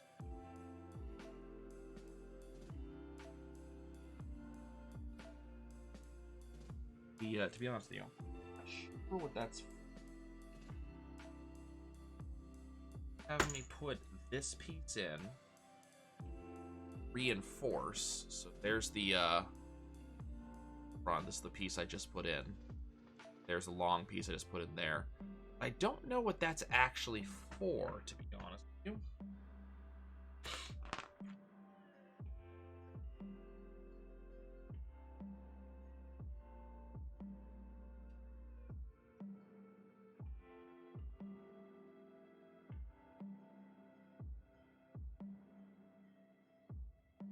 This may be that.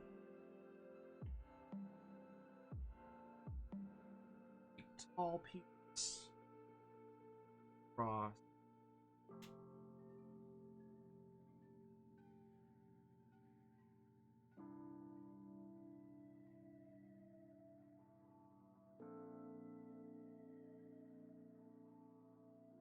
There.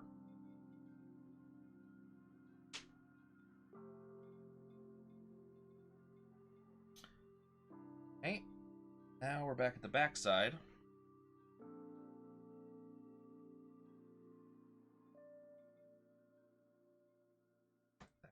There.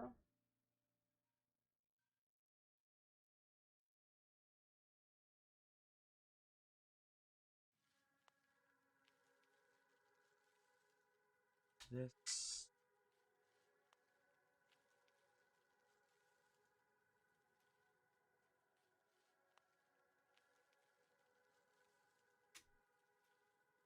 Yeah. Yeah. Locks in there. This locks in here. Okay.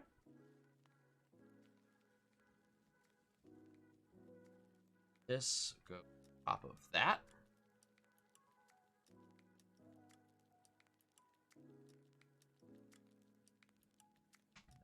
There.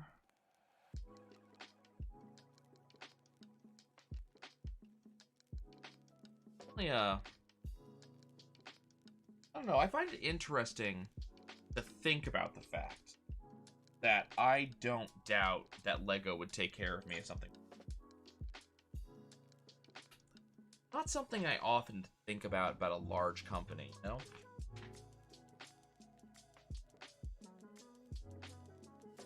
I don't know about you guys.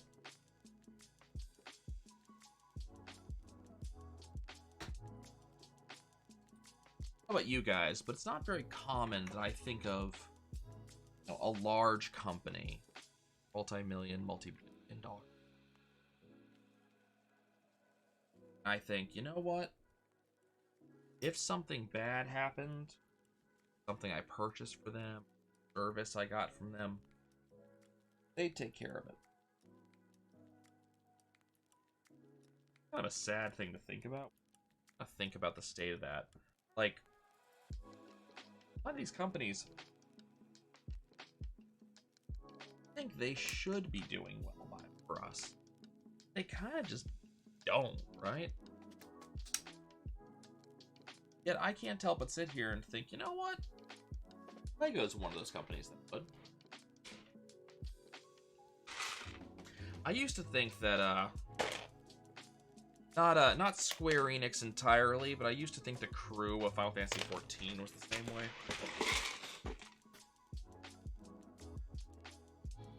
Unfortunately, something that happened somewhat recently changed that.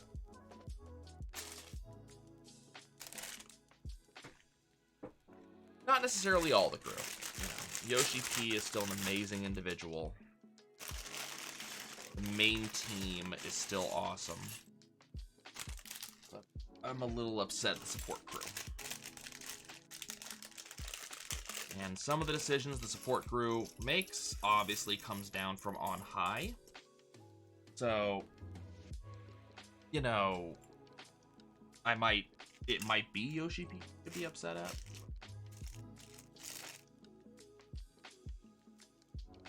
Yeah, I don't know. Lego just gives me the impression of a company that would actually fix a problem if a problem came up. Especially if it's an issue made by them. Like, you know, if it's an issue that they caused. That's always going to be one of those things, right?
Two. Pop here. One.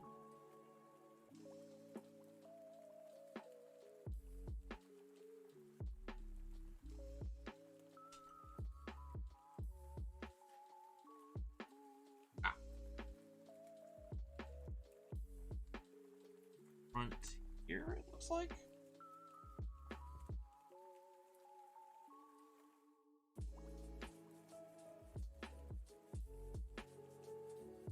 That's where that goes. Okay.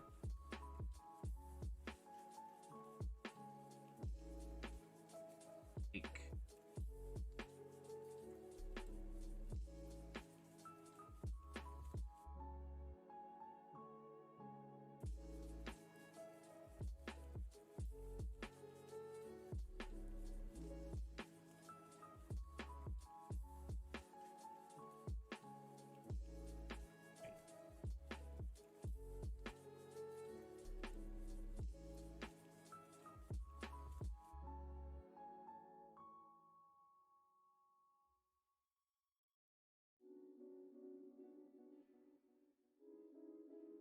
Okay. Kinda works.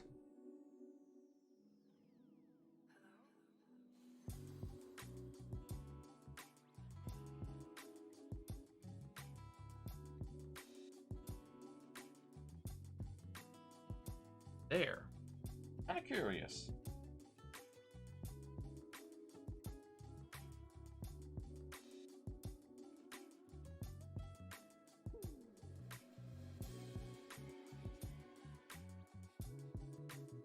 Oh, I see. Okay.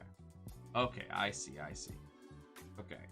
So this goes in right here and just gives us that full solid black front.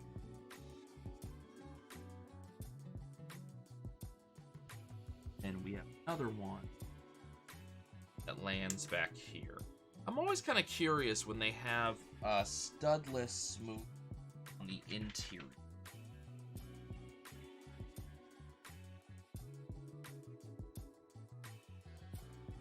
This.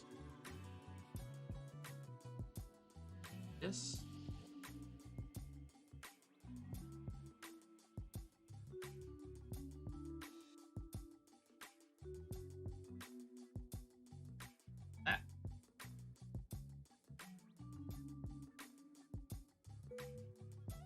Oh, I see. Okay. That. This. That.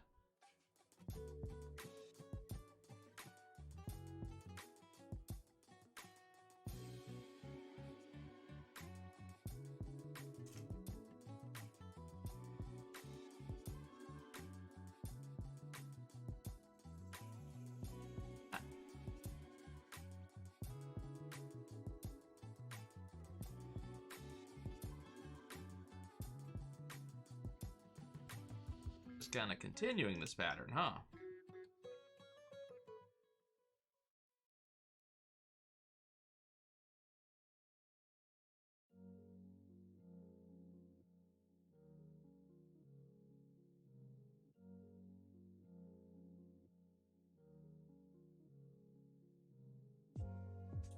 Kind of caps it off.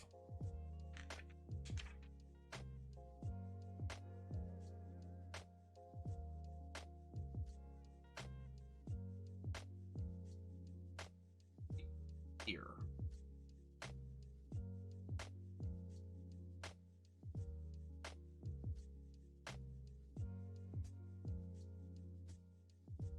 Again. I remember this portion of the NES. Kind of a weird thing that had these kind of... A stretch.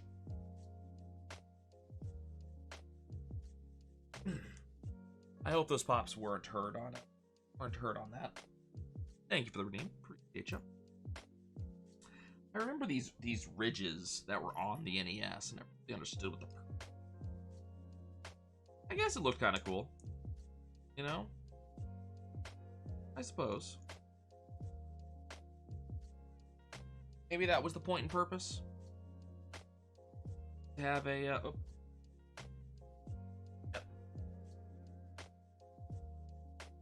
Kind of have a interesting looking design.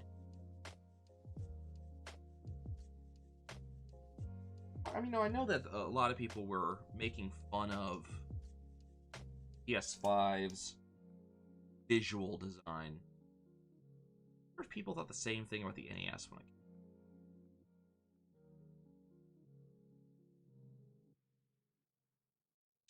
they make fun of this thing that I'm making right now.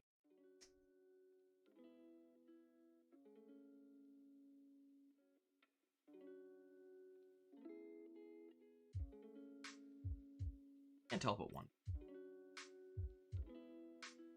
Something I am full of yesteryear said about consumer electronics. I was too young at the time to be, you know, part of that conversation in the first place.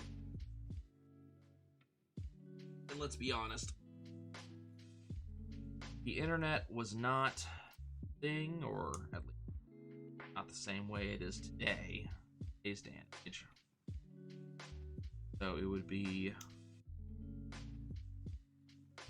perhaps a little bit harder for such conversations to happen.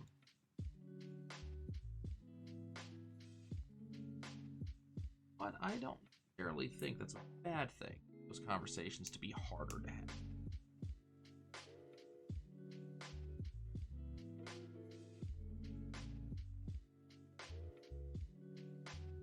Maybe 2 more of those. Go in. They just go in like this, huh?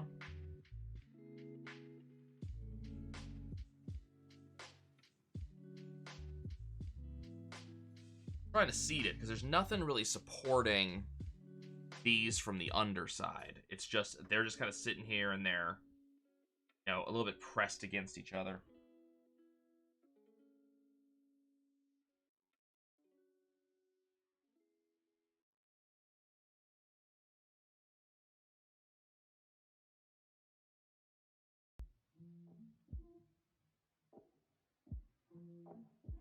I enjoy this. I have a Let's Play going on in my ear. Obviously not something I can have. Oop.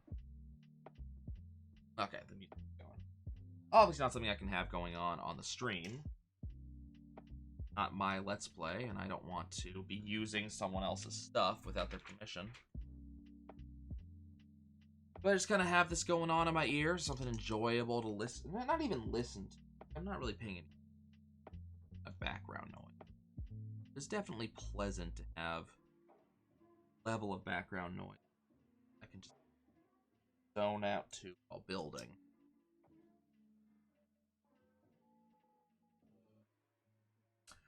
One of the reasons why I've kind of decided to invest in these sets. You know, if people enjoy watching it get built, see what the end result is, I am happy with that too.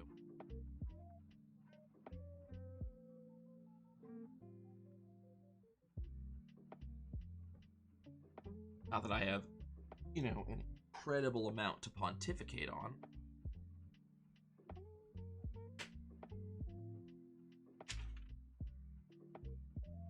Is nice. This goes right there. There's our ribbed thing. Okay. Now we're doing a bunch of kind of weird stuff. Now all of this is gonna be an internal piece. So it's not going to be seen I don't think it's going to be seen. I don't remember there being any teal pieces on the original.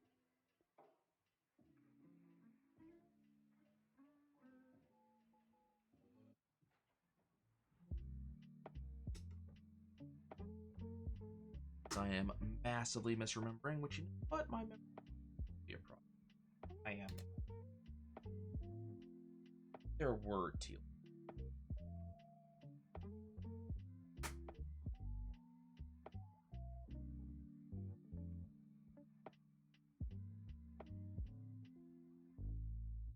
Have to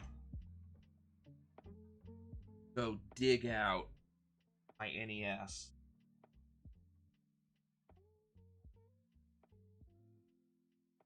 Try to look at it.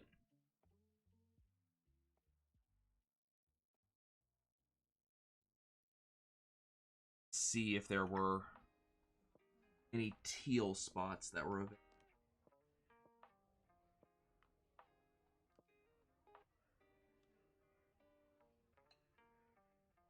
No idea what these hooks are.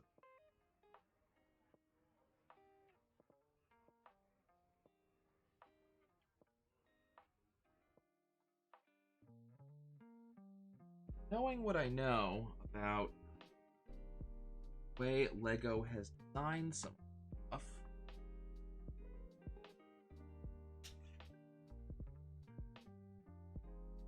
I kind of find myself thinking that this is all going to be internal.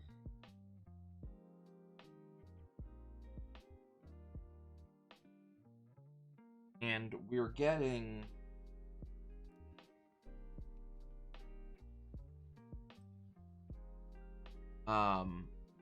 teal just to help the builder differentiate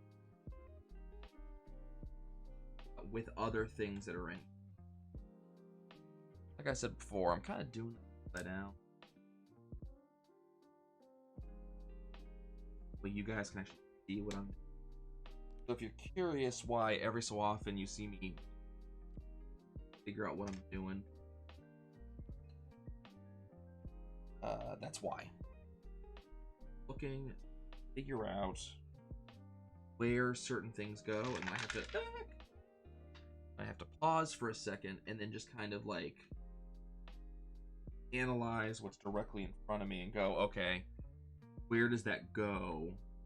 Given that I am looking at this kind of upside down as compared to how Lego wrote.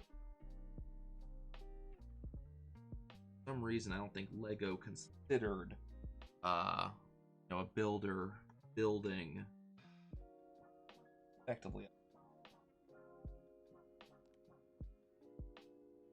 Be an oversight.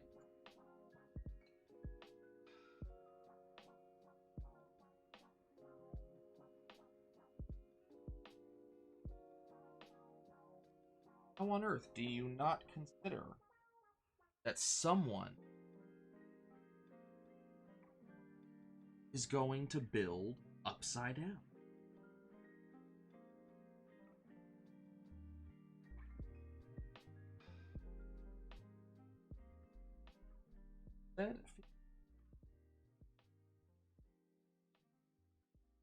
Oh. That's not right. This.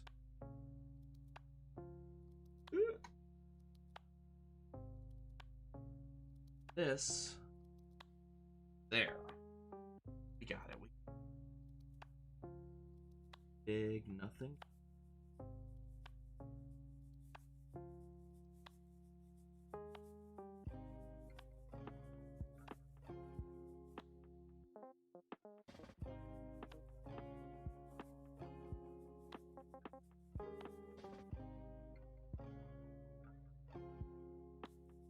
Know what it's going for. Kind of a weird thing it's about to have me. Was there teal? Am I making an SNES? I am. That is, in fact, what this build is. Hey, Urine.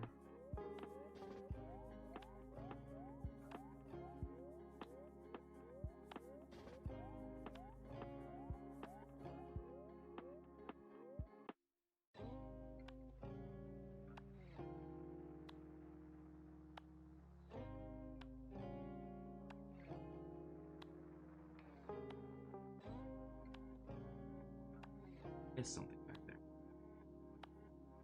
This goes here. That piece. I know what it's there for now, though. This goes on here.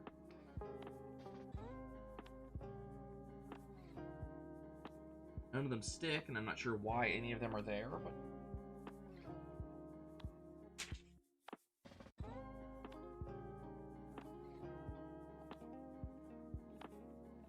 So none of these pieces will actually stay there, so I gotta be very careful about how I hold.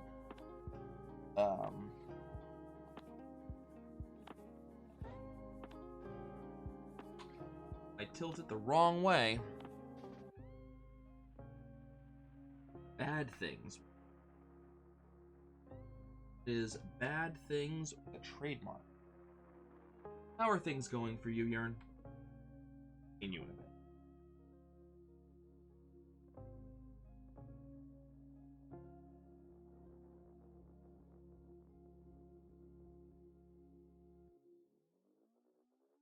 How goes the composing for Tesla Grad 2?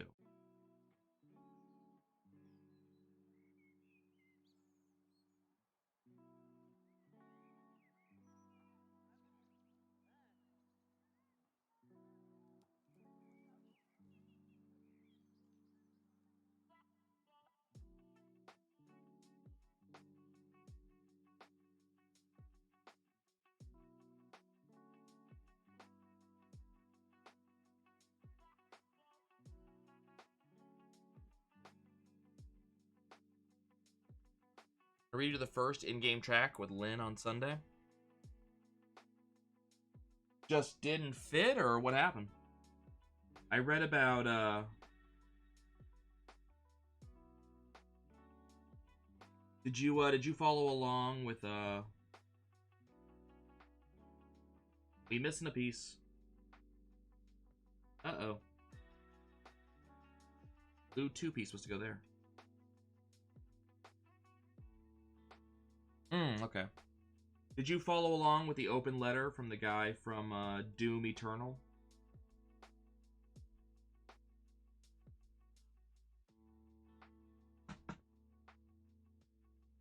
Hey. These that I didn't.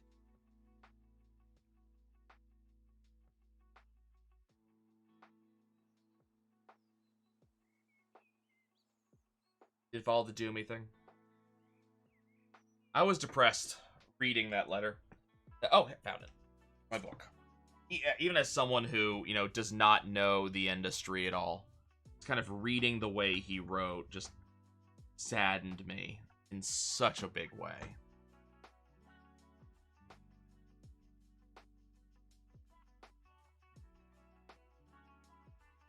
It's kind of sad that does seem to be the way it is, huh?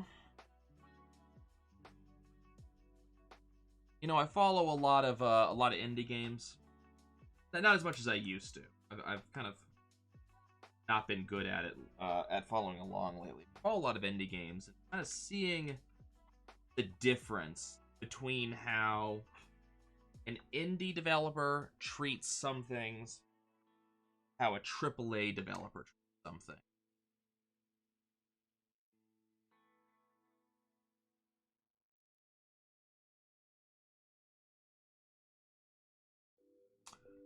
Does make me sad how that ends up working. How the you know, the lust for money ends up ruining some of this stuff.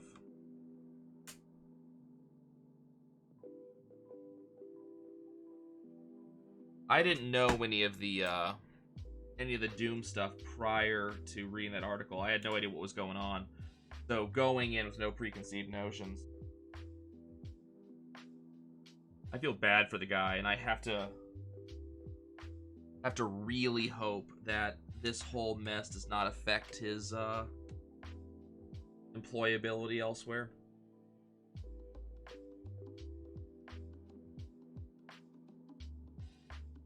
As you know, that was one of the first things he thought about when he put out that letter, is that this is going to cause me a problem in the future.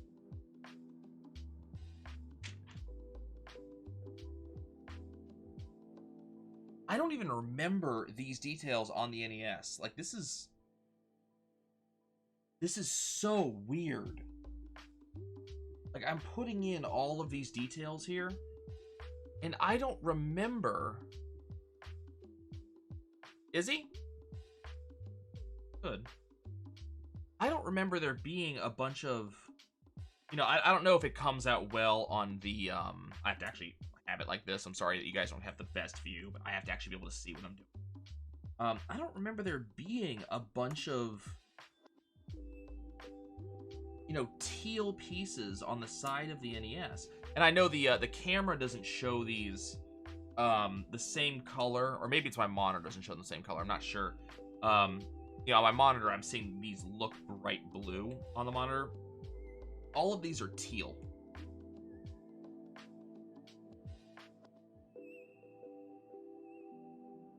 Not sure if you guys are kind of seeing the same coloration here, but I don't remember the NES having that kind of coloration on this.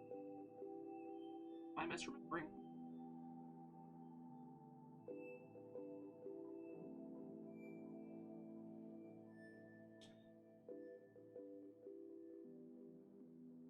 Yeah, I hope he's coming out well. You know,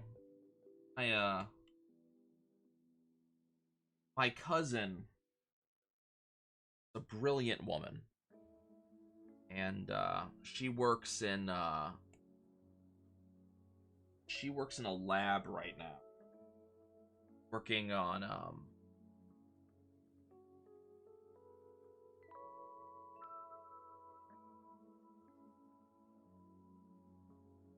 works in a lab, and she works on enzymes and such. I don't know the full details about her work.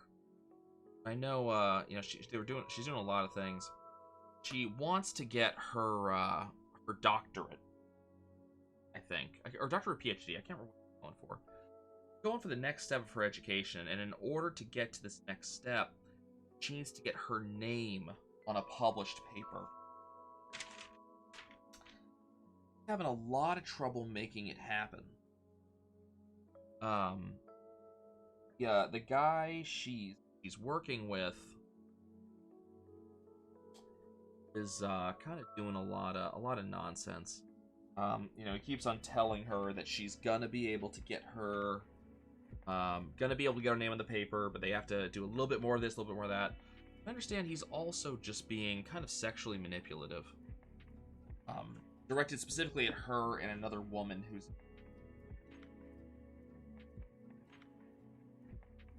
who's in the in the lab with her.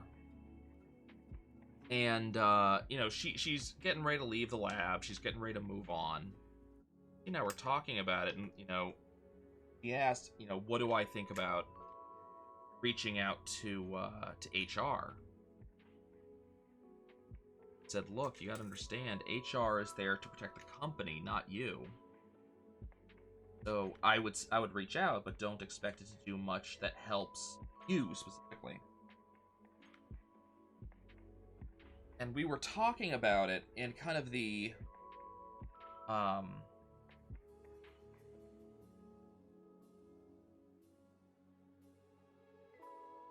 down. We were talking about it, and I said, look, once you get a new job, once you are in a new... Okay, these are supposed to go upside down. Now, that's much more secure. But look, once you're in a new place and you're outside of his clutches, you need to say something. You know, maybe not for yourself, but for, you know, all of the other women who may work there now or work there in the future. Because apparently, all the women in the lab know about this guy and know the shit he pulls, but none of them want to say anything. It's like someone has to be the first one to say something so it actually gets fixed. But that first person is definitely going to have some measure of issue, which sucks. So, you know, reading this composer talking about all the effort he put in, and, you know, basically how screwed he was getting, and how much he had to think about putting out that article. kind of reminded me of the same thing. And I imagine he's sitting there, you know, at the end of the day, thinking about it and thinking, you know, potentially bad things happen to him, you know, legal action, all that shit, but he has to say something so other people in his industry, in his position, don't have the same shit happen to them. Just, it's sad. It is such a sad thing. I just don't get it. I don't know if it's just that I've never been in a position to handle that level of money, or, you know, what is it? But I don't get that level. I really don't.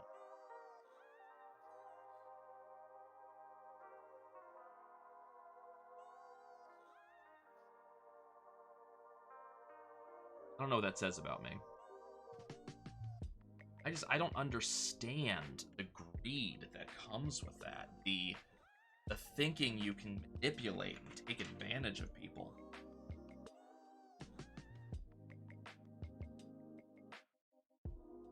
Once upon a time, I worked for GameStop. I was a manager. I worked for shitty managers. I know shitty managers. I've dealt with shitty managers. I didn't want to be that guy. I didn't want to be the one who would take advantage of people and, you know, manipulate them and,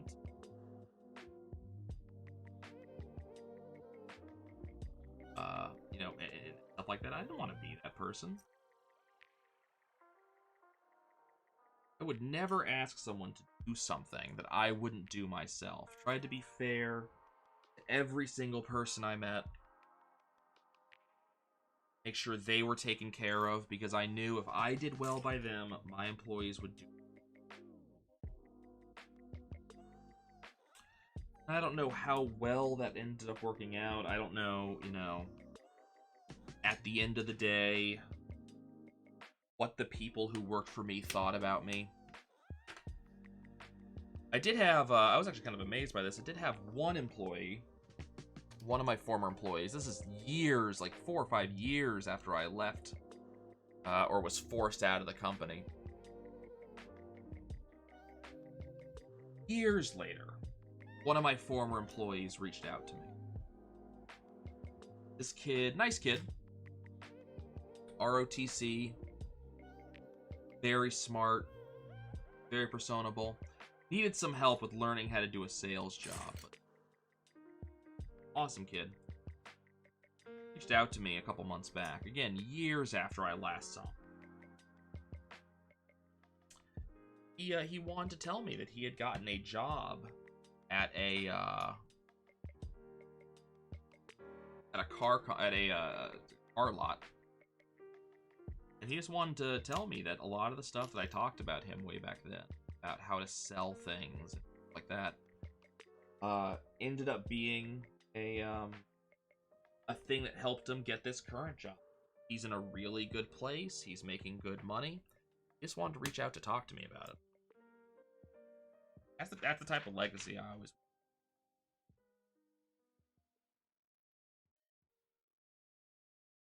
Yeah, I was looking. I was reading through Imager the other day, and one of the posts on the front page was actually talking about that. Some woman's dad was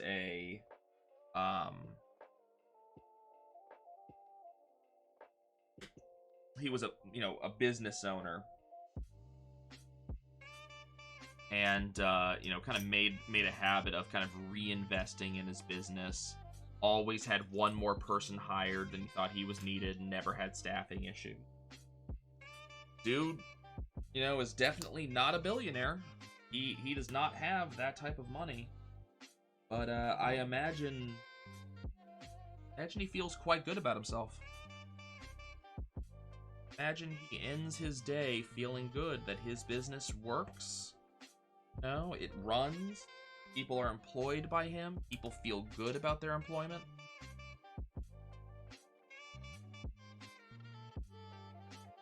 I feel like that should be the goal at the end of the day, right? people are happy to work for you. People want to work for you. People want to work with you. My biggest worry about my former job is that the people who worked with me were unhappy with what I did. That I was somehow unfair to someone without realizing it.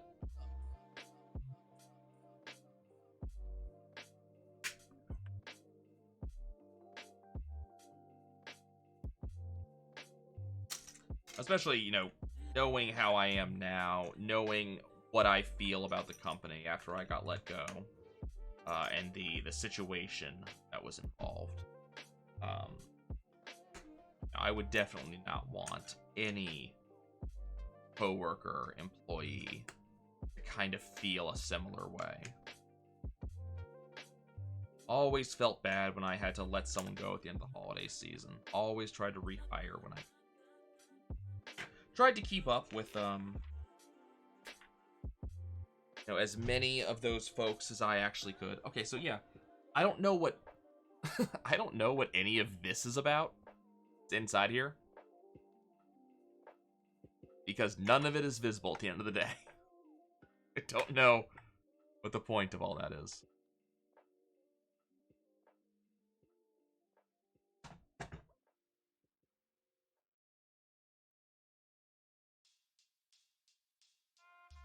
On the front here.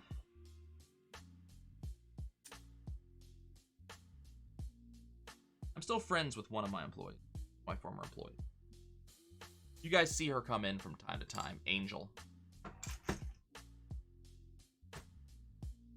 Still play League of Legends together. We hang out.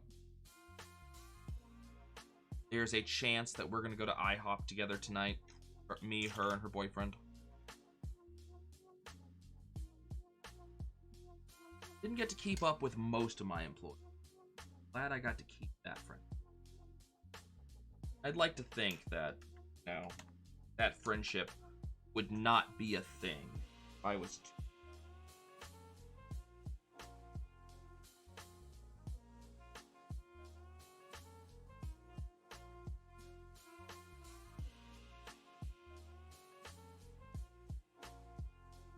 for an 8 wide, or an 8 long.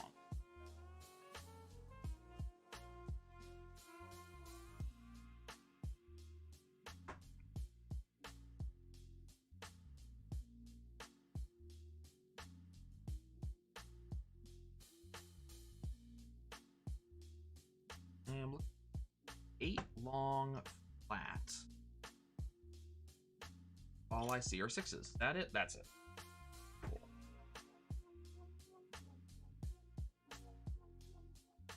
I'm kind of cracking up a little bit because right now, you know, as I build right now, I've been building for 2.5 hours now. I'm not done with this. I'm not done with the NES. I don't know how, you know, I don't know if you look at the, you know, how far along I am. I'm on page 157 out of 209. There's only 50 pages left. But, like, there are 3 other parts of this build when you get past the NES. I am not finishing this today.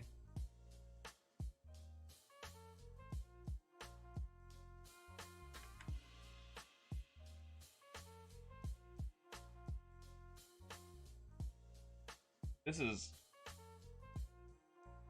the hell of a build.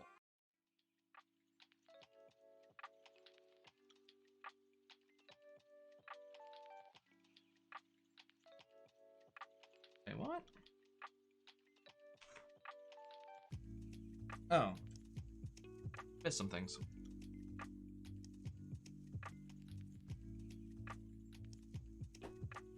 There's 2 more pieces to put on the very back here that apparently I missed.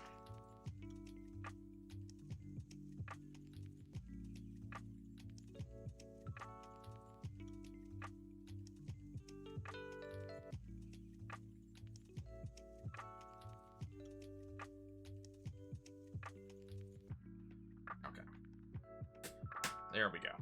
That's the pieces I was missing. The downside to building the way I am, not checking all of my pieces before I put them actually onto the build. Occasionally, I have to go back because I missed something.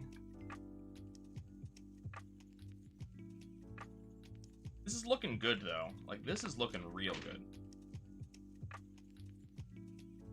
I am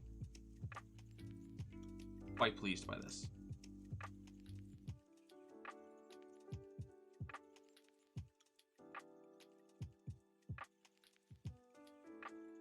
Quite pleased. Real good. Which there was no doubt. No doubt in my mind, this would be a fantastic looking build. Okay. The last two things that I built were both fantastic looking.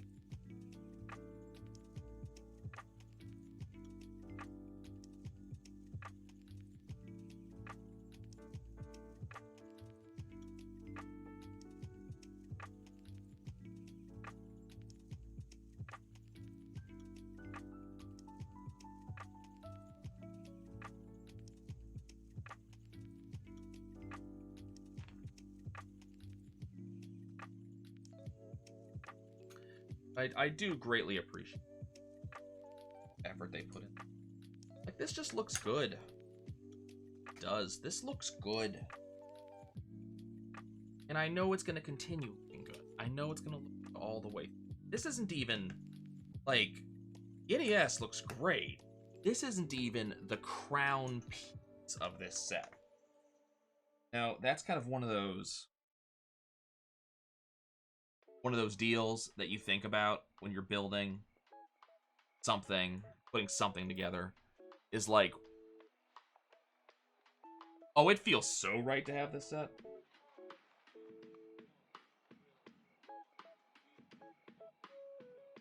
Yurin, you should,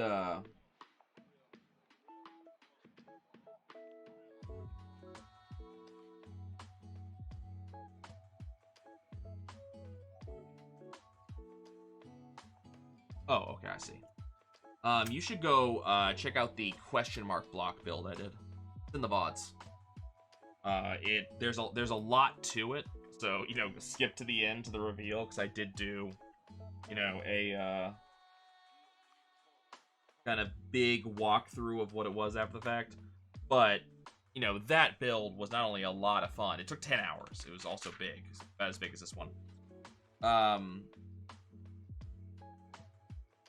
Not only was it very, very big, but it was incredibly fun. And, it was a hell of a thing. Like, it felt so good when it was built. All the love and care that went into it. And this, honestly, has a lot of the same feel to me. In terms of love and care of the design.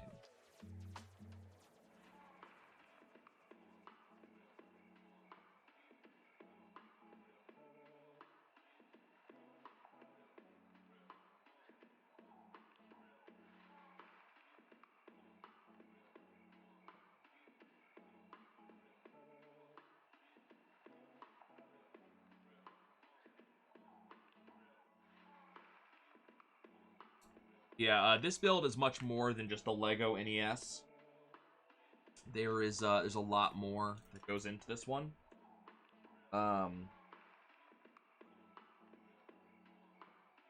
So, if you can stick around, awesome. But if not, definitely come back and look at the VOD later on. So you get to see the, like I said, there's the crown jewel of this build is going to be the CRT television. This thing is cool. Don't get me wrong. I am a tremendously big fan of what we're seeing so far. But this is more, at least in my eyes, this is more an accent for the actual CRT build later.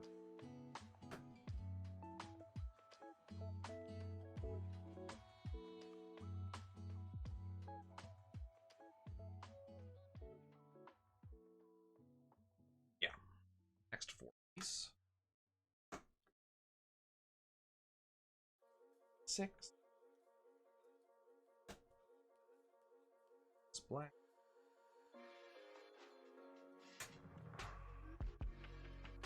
Where's all of those?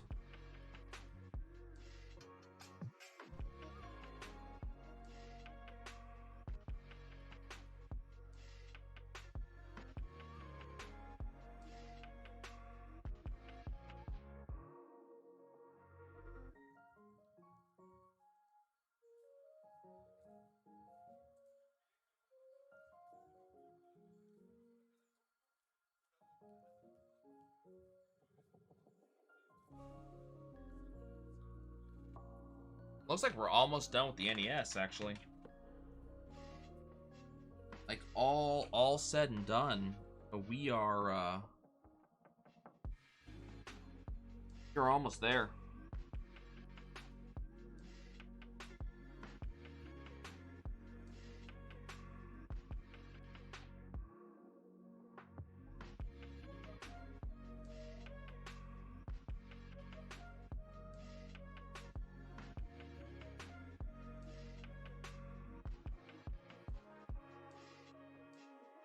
Actually, 100 for what we're picking.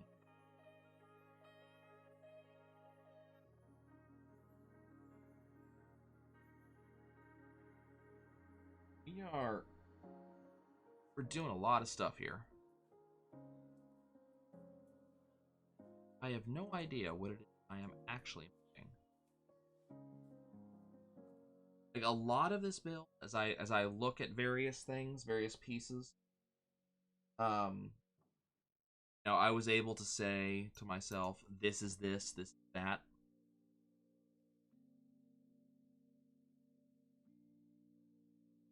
But I have no idea.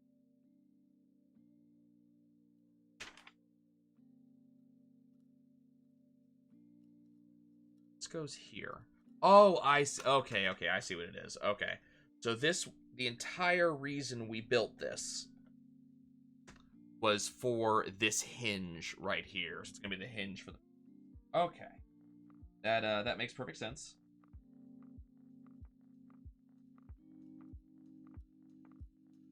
Goes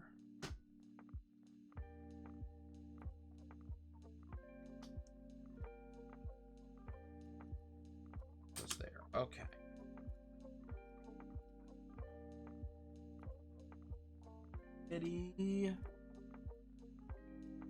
Unfortunately, don't have a lot of people in my immediate family or immediate life that is greatly going to appreciate this this build. You know what? I appreciate it. There will be people on YouTube that will also.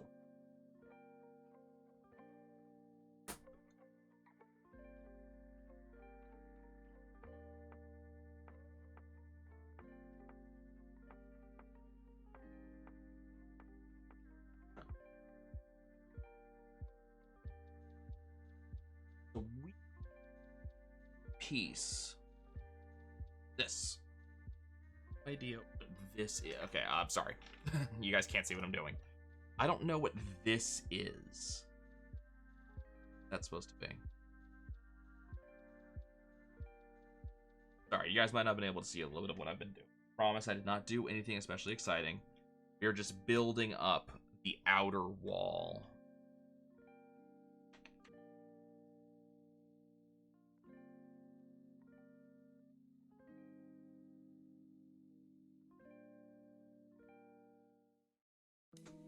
So we are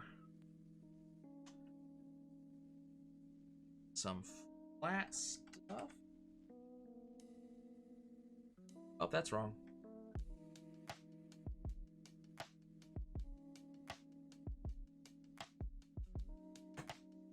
That goes there.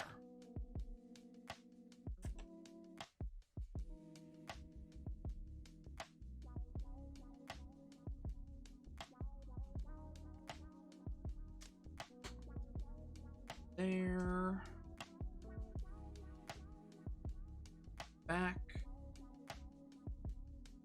there.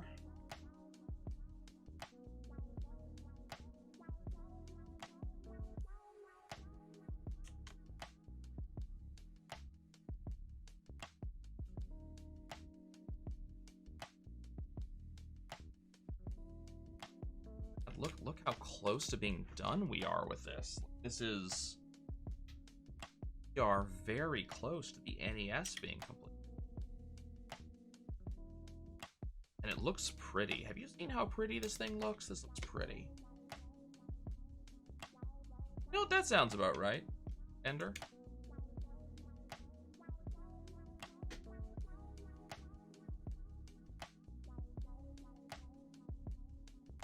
I tend to be fairly stoic up to the point where, it gets very bad, and then I act bad. I gotta think about how big the original NES was in size. This doesn't feel like it's very far off. Oh, we are on the last bags. Look at this. The last bags of this build are right here.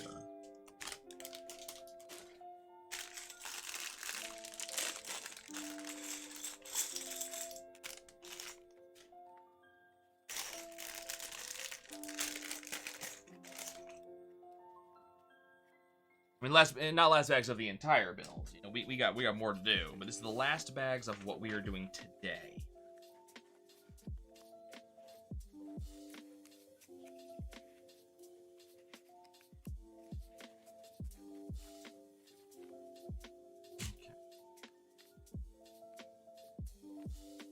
Okay. There.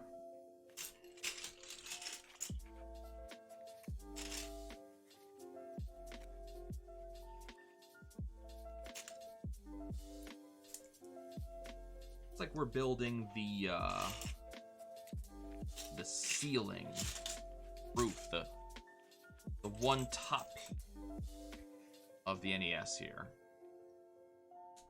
I always get a little bit sad, actually, when I look at something like this, because if you compare how much went into the base of what we just built to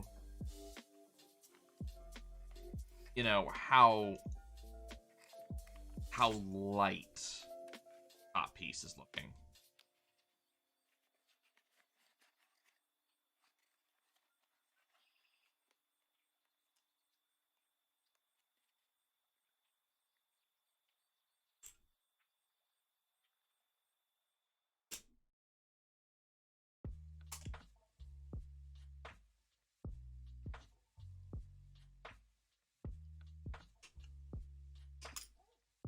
This little piece that we're building is very it's going over the top of the center of the NES from what I can see.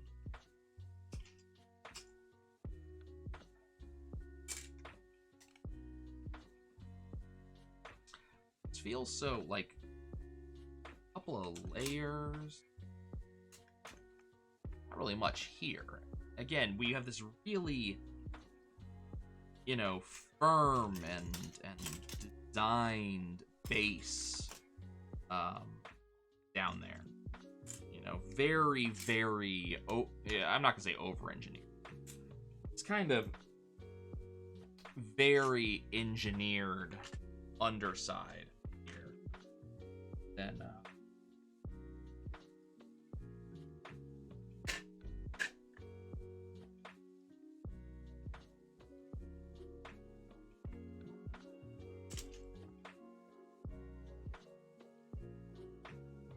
just kind of feels light.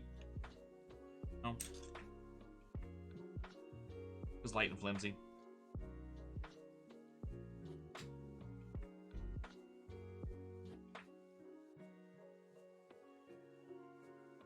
I guess it's not necessarily like a bad thing.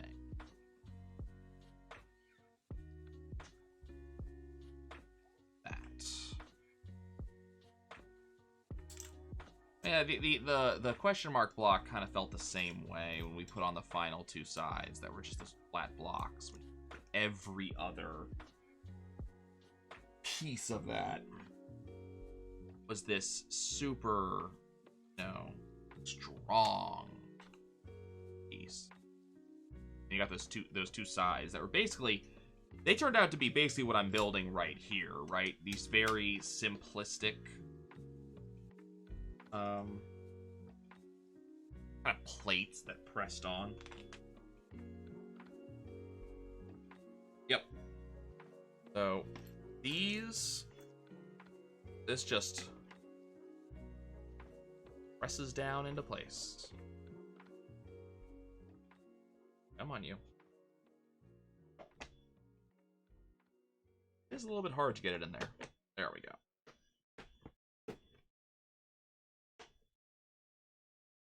There it is. Hey, very cool, Yearn. I still look very forwards to seeing the finished product. I wish you all the luck on the recording. I cannot wait to see the end of it. I'm gonna have to go, redo a playthrough of the game soon. Forget who I saw. I think I saw, Patty playing through it for the first time recently. They should have gone and watched to see what his impressions were.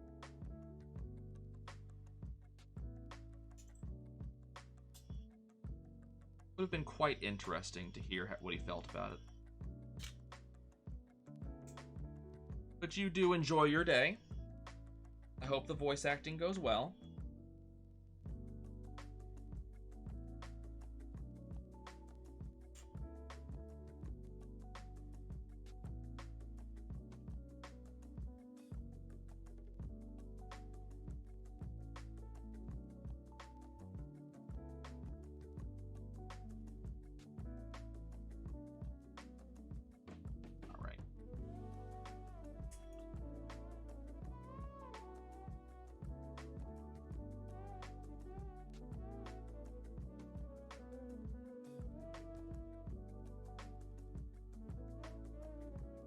This is going to be our door.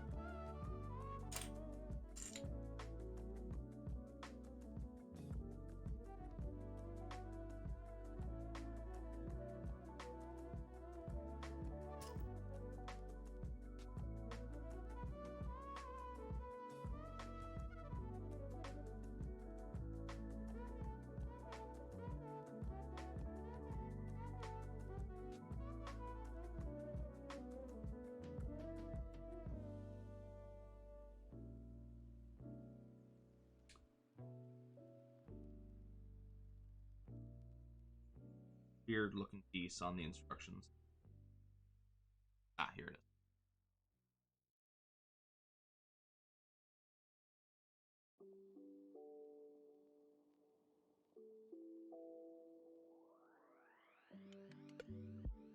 Oh. Okay. This.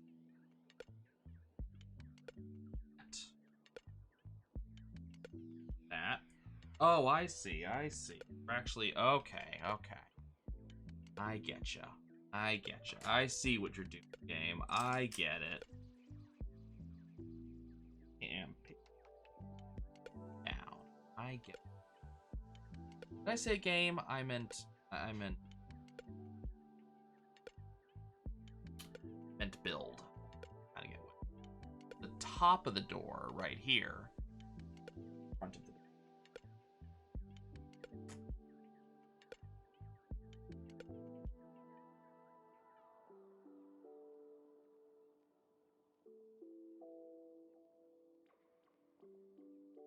There's supposed to be enough pieces in this bag to build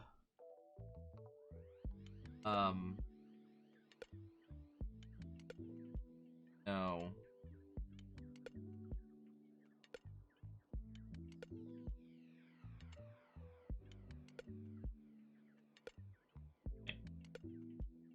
Did I do do these upside down? Oh, you know what? I see. I see. That's supposed to be that. It's supposed to be that.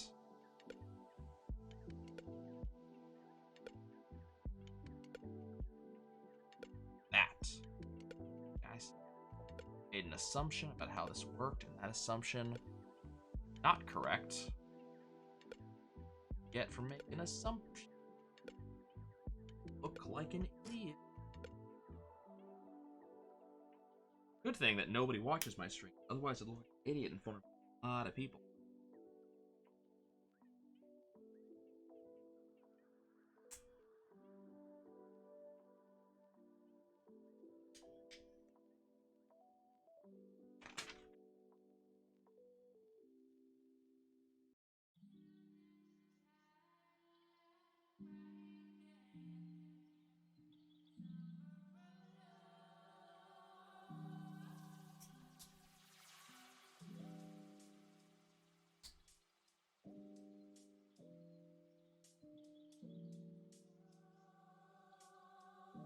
Guess what? This is changes here.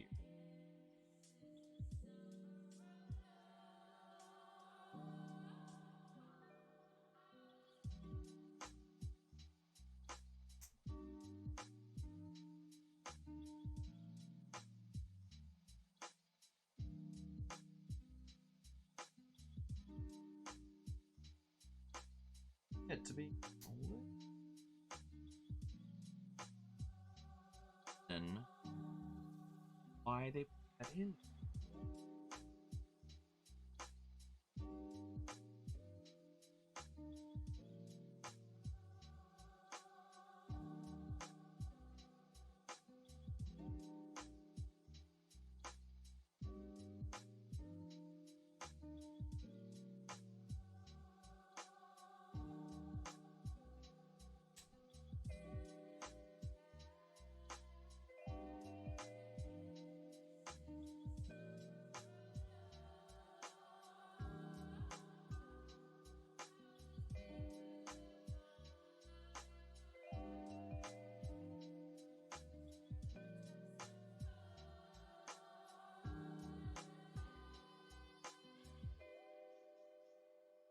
Actually have any oh, there's no extra mechanical connection there. It just kind of slides on it.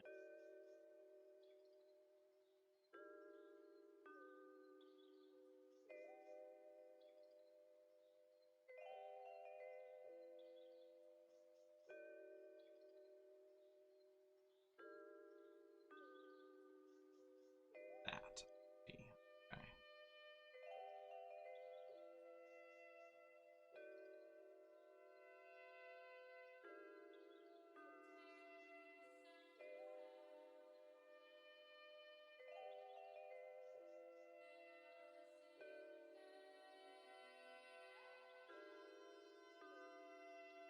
Have it upside down.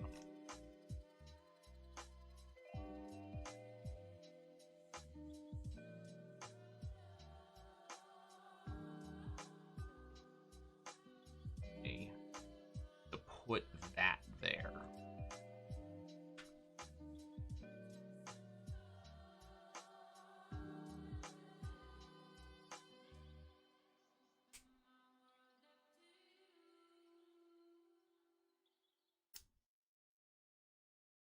On in. That's gonna lock into place real good.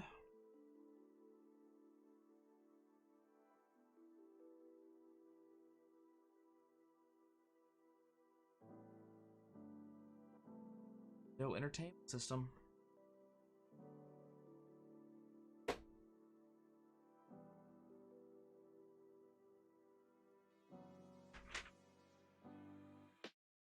Okay.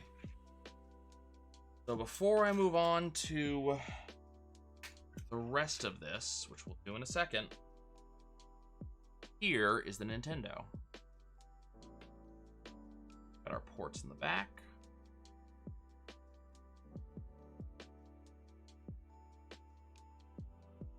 Ports on the side for audio, video.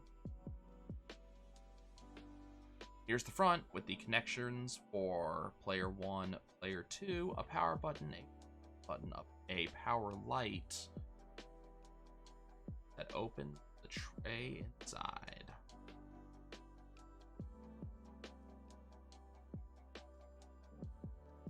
Not sure what this slidey bit back here. Kind of see it right there. Not really sure what that slidey bit's supposed to be.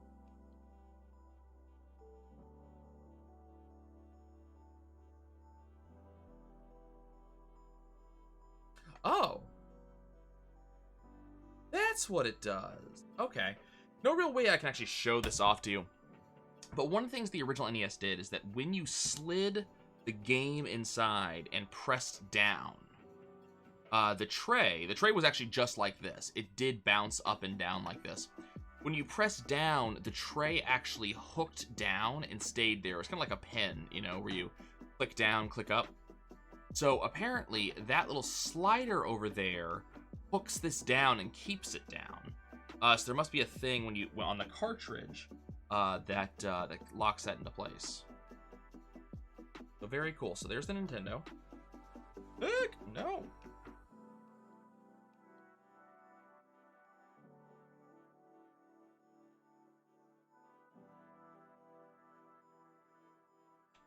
Okay, now let's do the other portion of this.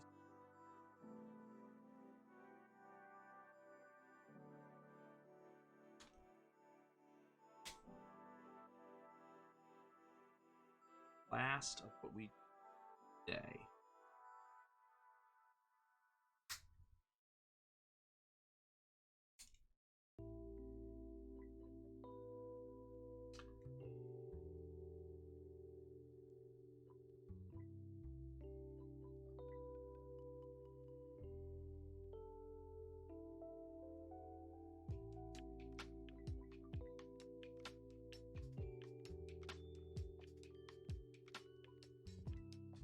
Pieces. Unless there's another bag on this side.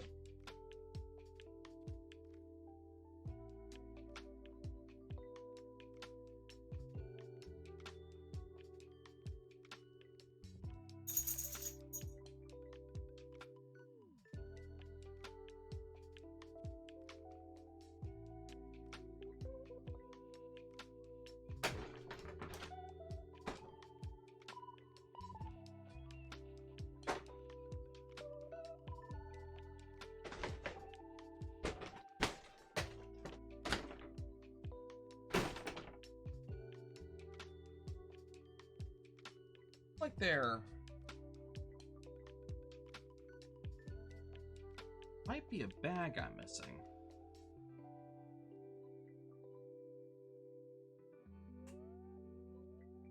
Because there's supposed to be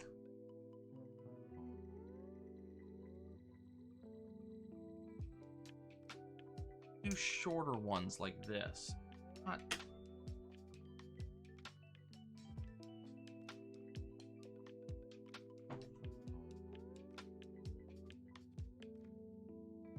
seeing them, they haven't gone anywhere.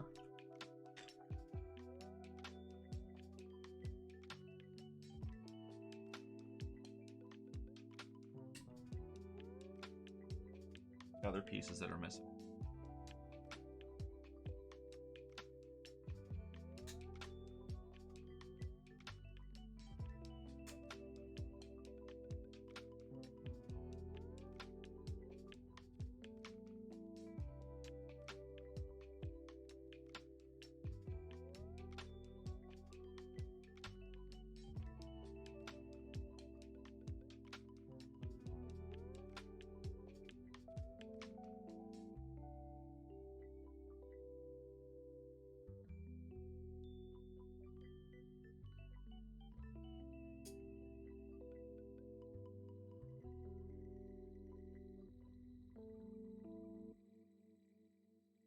See, there is actually supposed to be stuff connecting down there.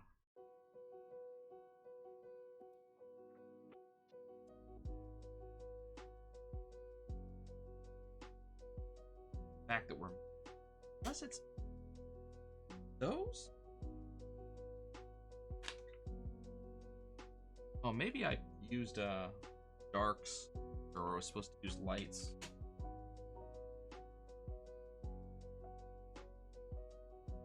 Oh, you know what? I found it. On the door. Wasn't something I noticed. Originally building it. That dark panel. Not supposed to be dark.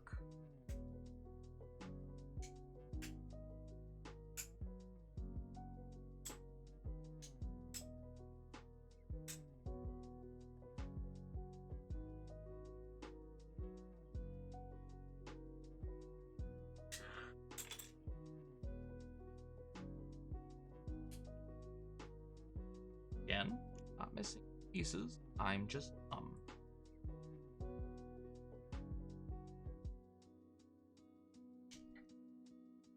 person like me that's just dumb and just continuously misreads instruction, misses pieces in various places. Being said, there is something I'm missing. This time, I actually know it's something I'm supposed to have, and I've got to figure out where it is.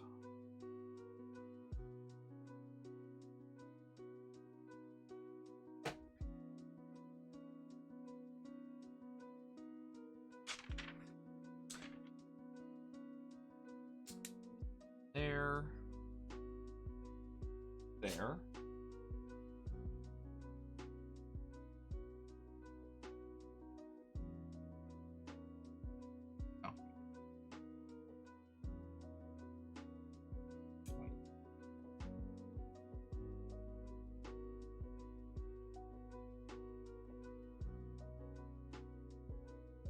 Oh, I see.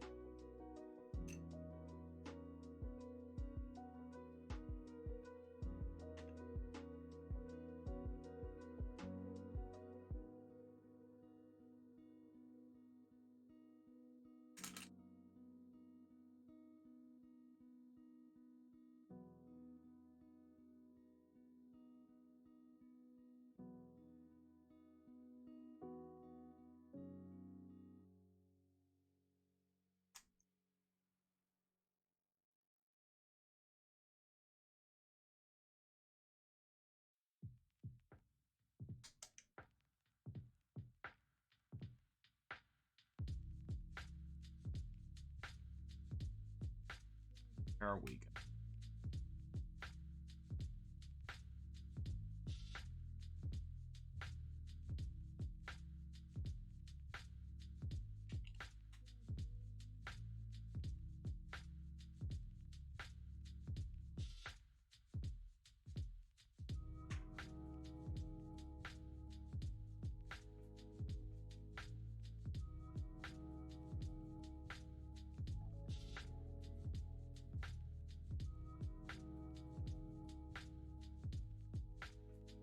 Oh, okay.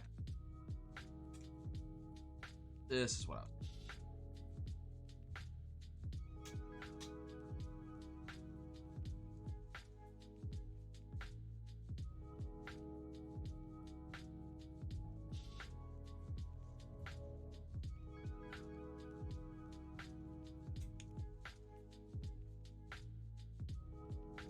Exactly what it's finishing right now.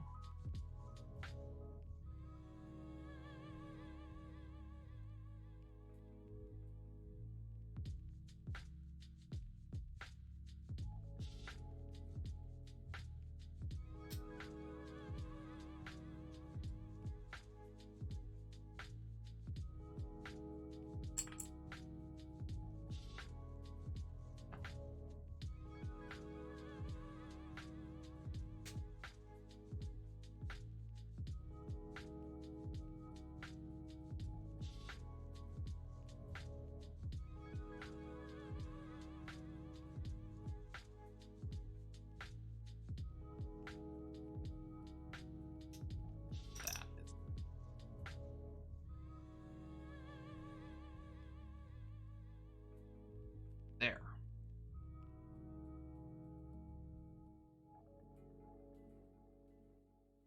Not that one. a little bit hard to tell because these are all smooth pieces that it's asking me to put into place. It's kind of hard to tell how wide some of them are.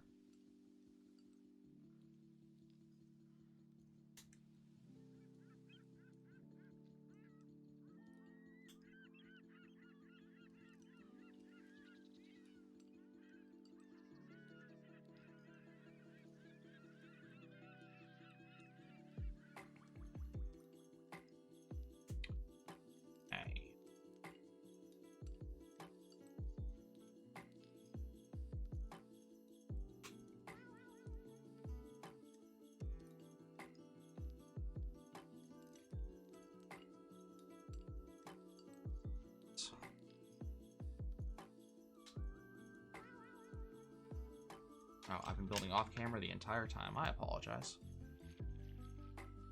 Okay. So, have this. Cartridge. Yes. But, the piece that we're missing. Thing that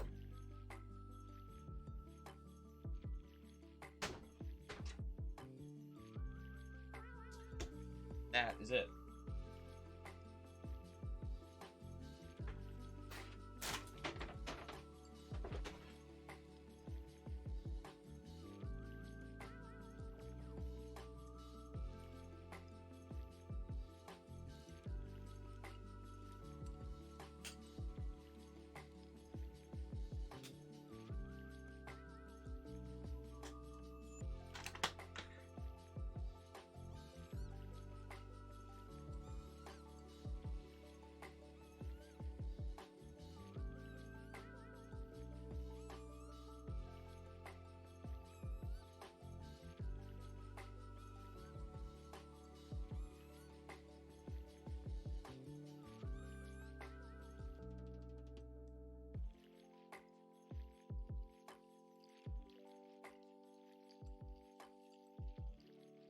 Steady enough.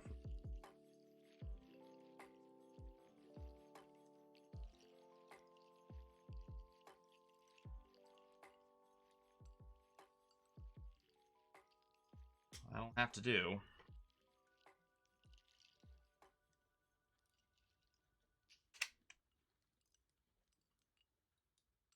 Trying to apply that perfectly. Didn't quite land.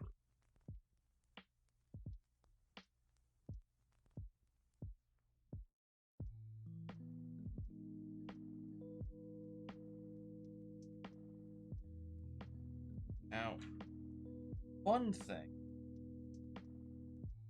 Oh, we got one more piece. We got one more bag.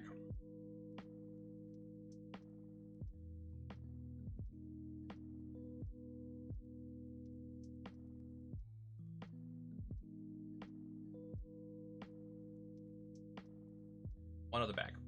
So.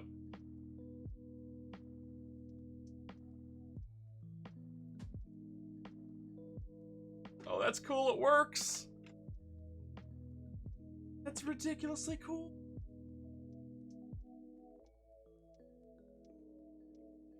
That is awesome. Okay. One last piece we gotta build.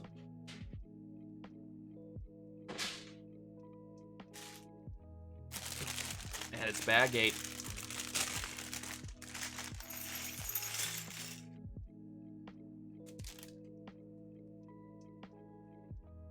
Keep.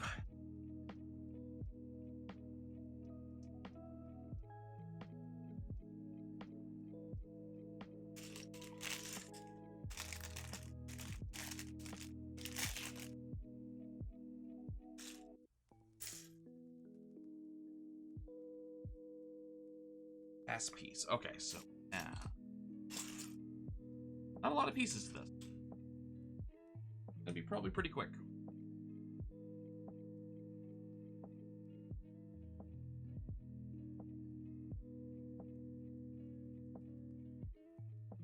Right.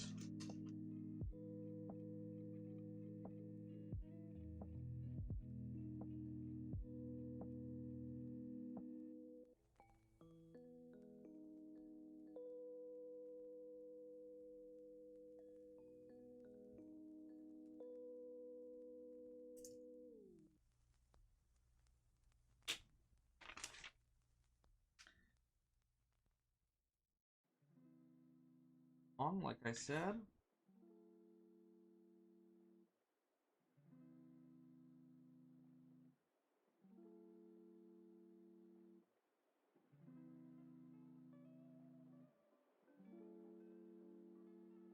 Oh. Not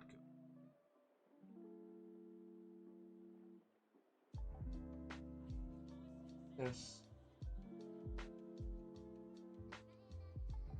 There.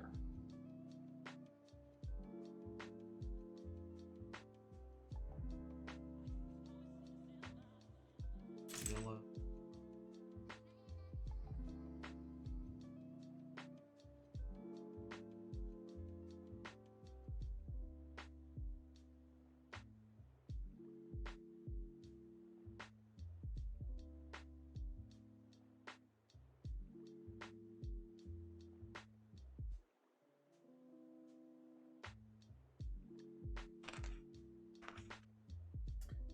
I'm gonna make a guess that most people are going to have a very good guess as to what this is gonna be.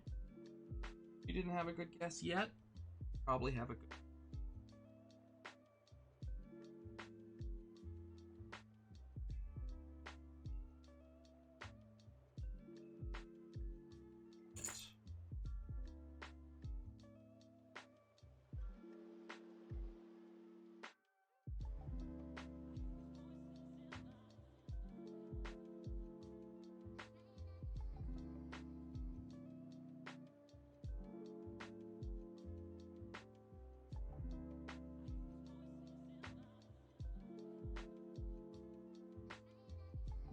There we go.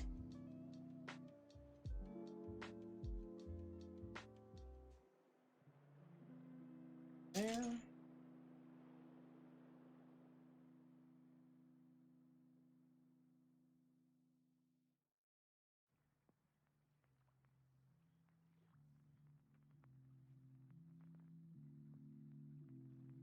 Slide right on.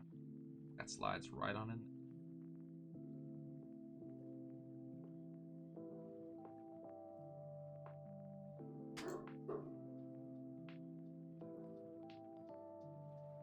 Our move.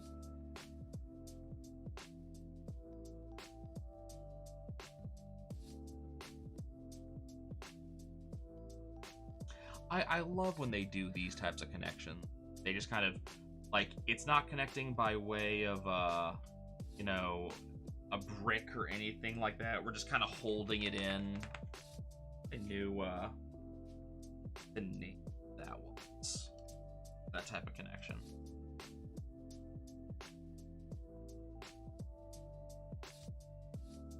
I find it very neat. Okay. Something else is holding it in. It's not being held in by, you know, I don't know, a house to a help describe that.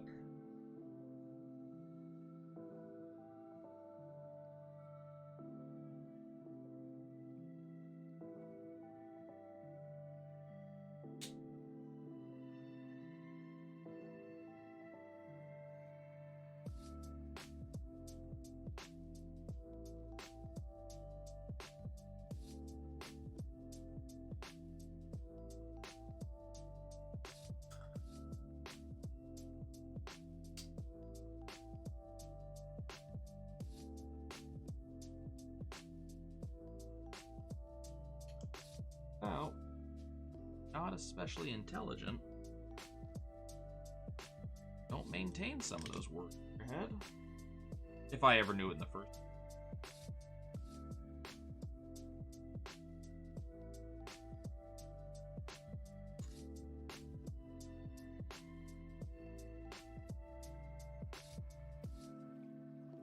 Keep on shifting slightly to the left and the right, and keep on going slightly off camera. I apologize. Want you guys to see the entirety of the build as it happens. It's kind of the point of doing this on camera, is to make sure you guys get to see it, that other people can have fun with it if they want to see about doing it themselves or like that.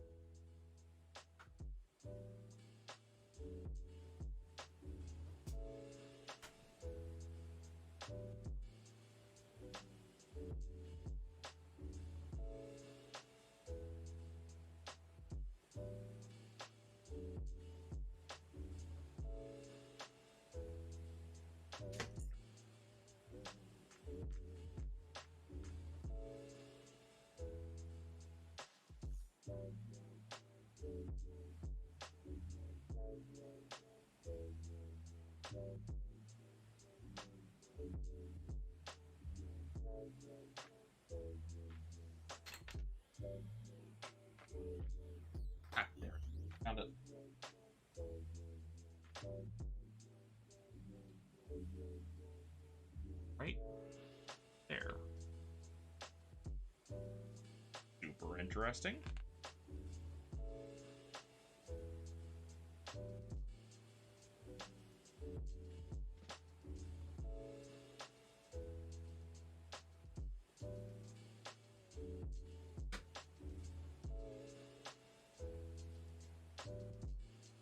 Like, I'm looking at all of the painting pieces, and it's like, wait,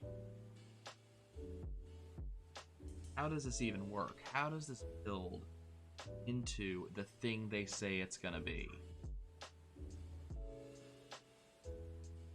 And it keeps on working out, but every time I look, it's like, you're kidding me. How does this work in the way you say it's gonna work? It's amazing. I just... Oh, wait. The piece that goes on this. Come here. More pieces. This. This is giving us a basis. This little black piece lands in this black smooth here. That's going to give me a base for the other one to land on. This one.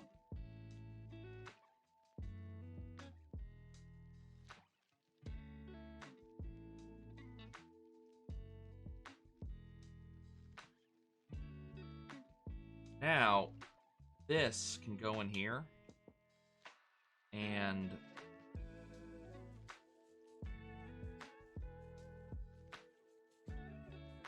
the that little overhang right there kind of sit and land on the black piece in the middle and supports it.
Fantastic.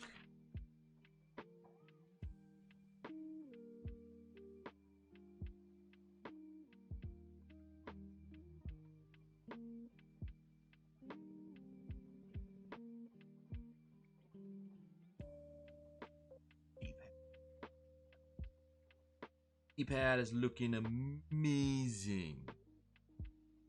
Fantastic.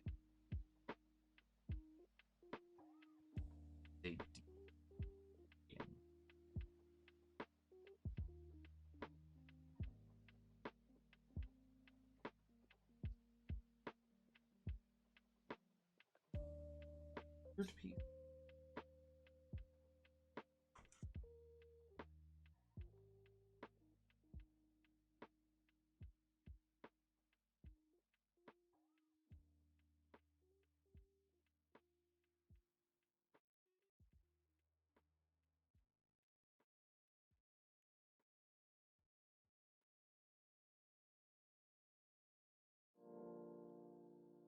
Start button.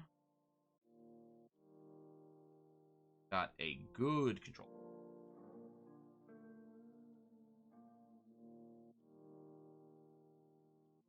Almost done.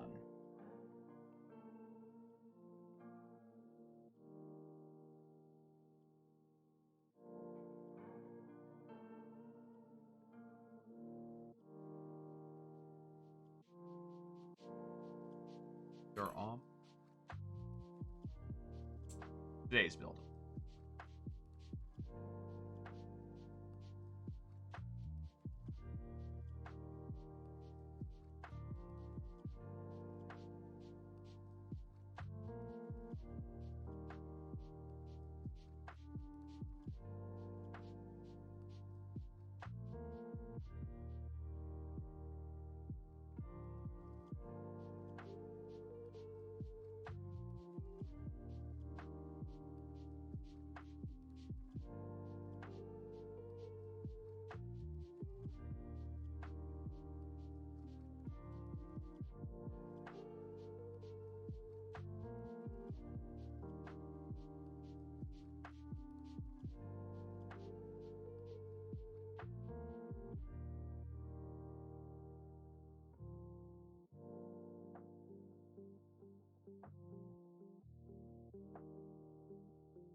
Go in.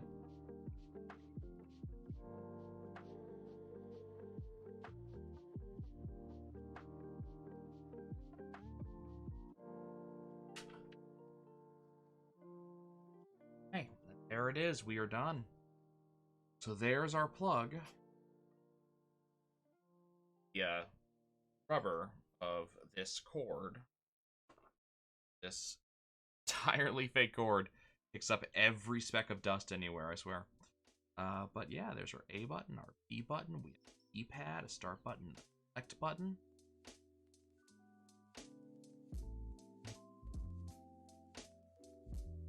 A very pretty controller, solid too. And this construction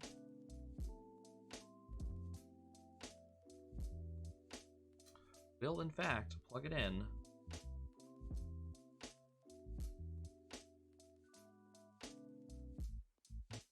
as this actually works. There we go. Kind of plugs it straight into the front of layer 1. There's no actual connection there, it's just kind of a friction. But now we have an NES and NES controller. Let me put these things away. We'll do a walkthrough and we'll go ahead and stop for now. When we come back next time, we will be doing the other half of this kit.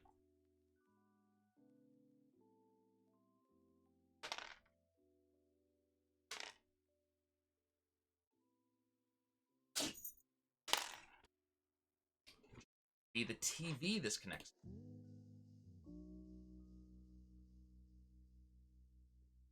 Check it out. We have ourselves a 3-piece set. We have the Nintendo itself. Our power button, our reset button, power light, ports for controllers.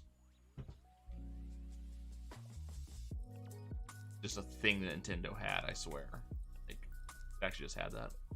Here's our audio and video connection. I think this is supposed to be reset, and I think that's supposed to be the power cord. I don't really remember what the power cord. That's what that's supposed to be. And I think that's the other audio.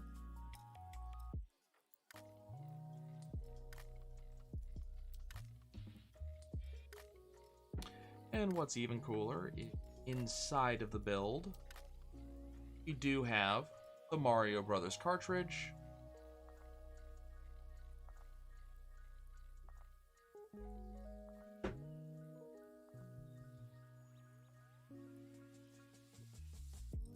With it, the controller. Folks, thanks for watching. I appreciate you all. I will catch you guys next time we do the actual TV, probably tomorrow. See you guys later.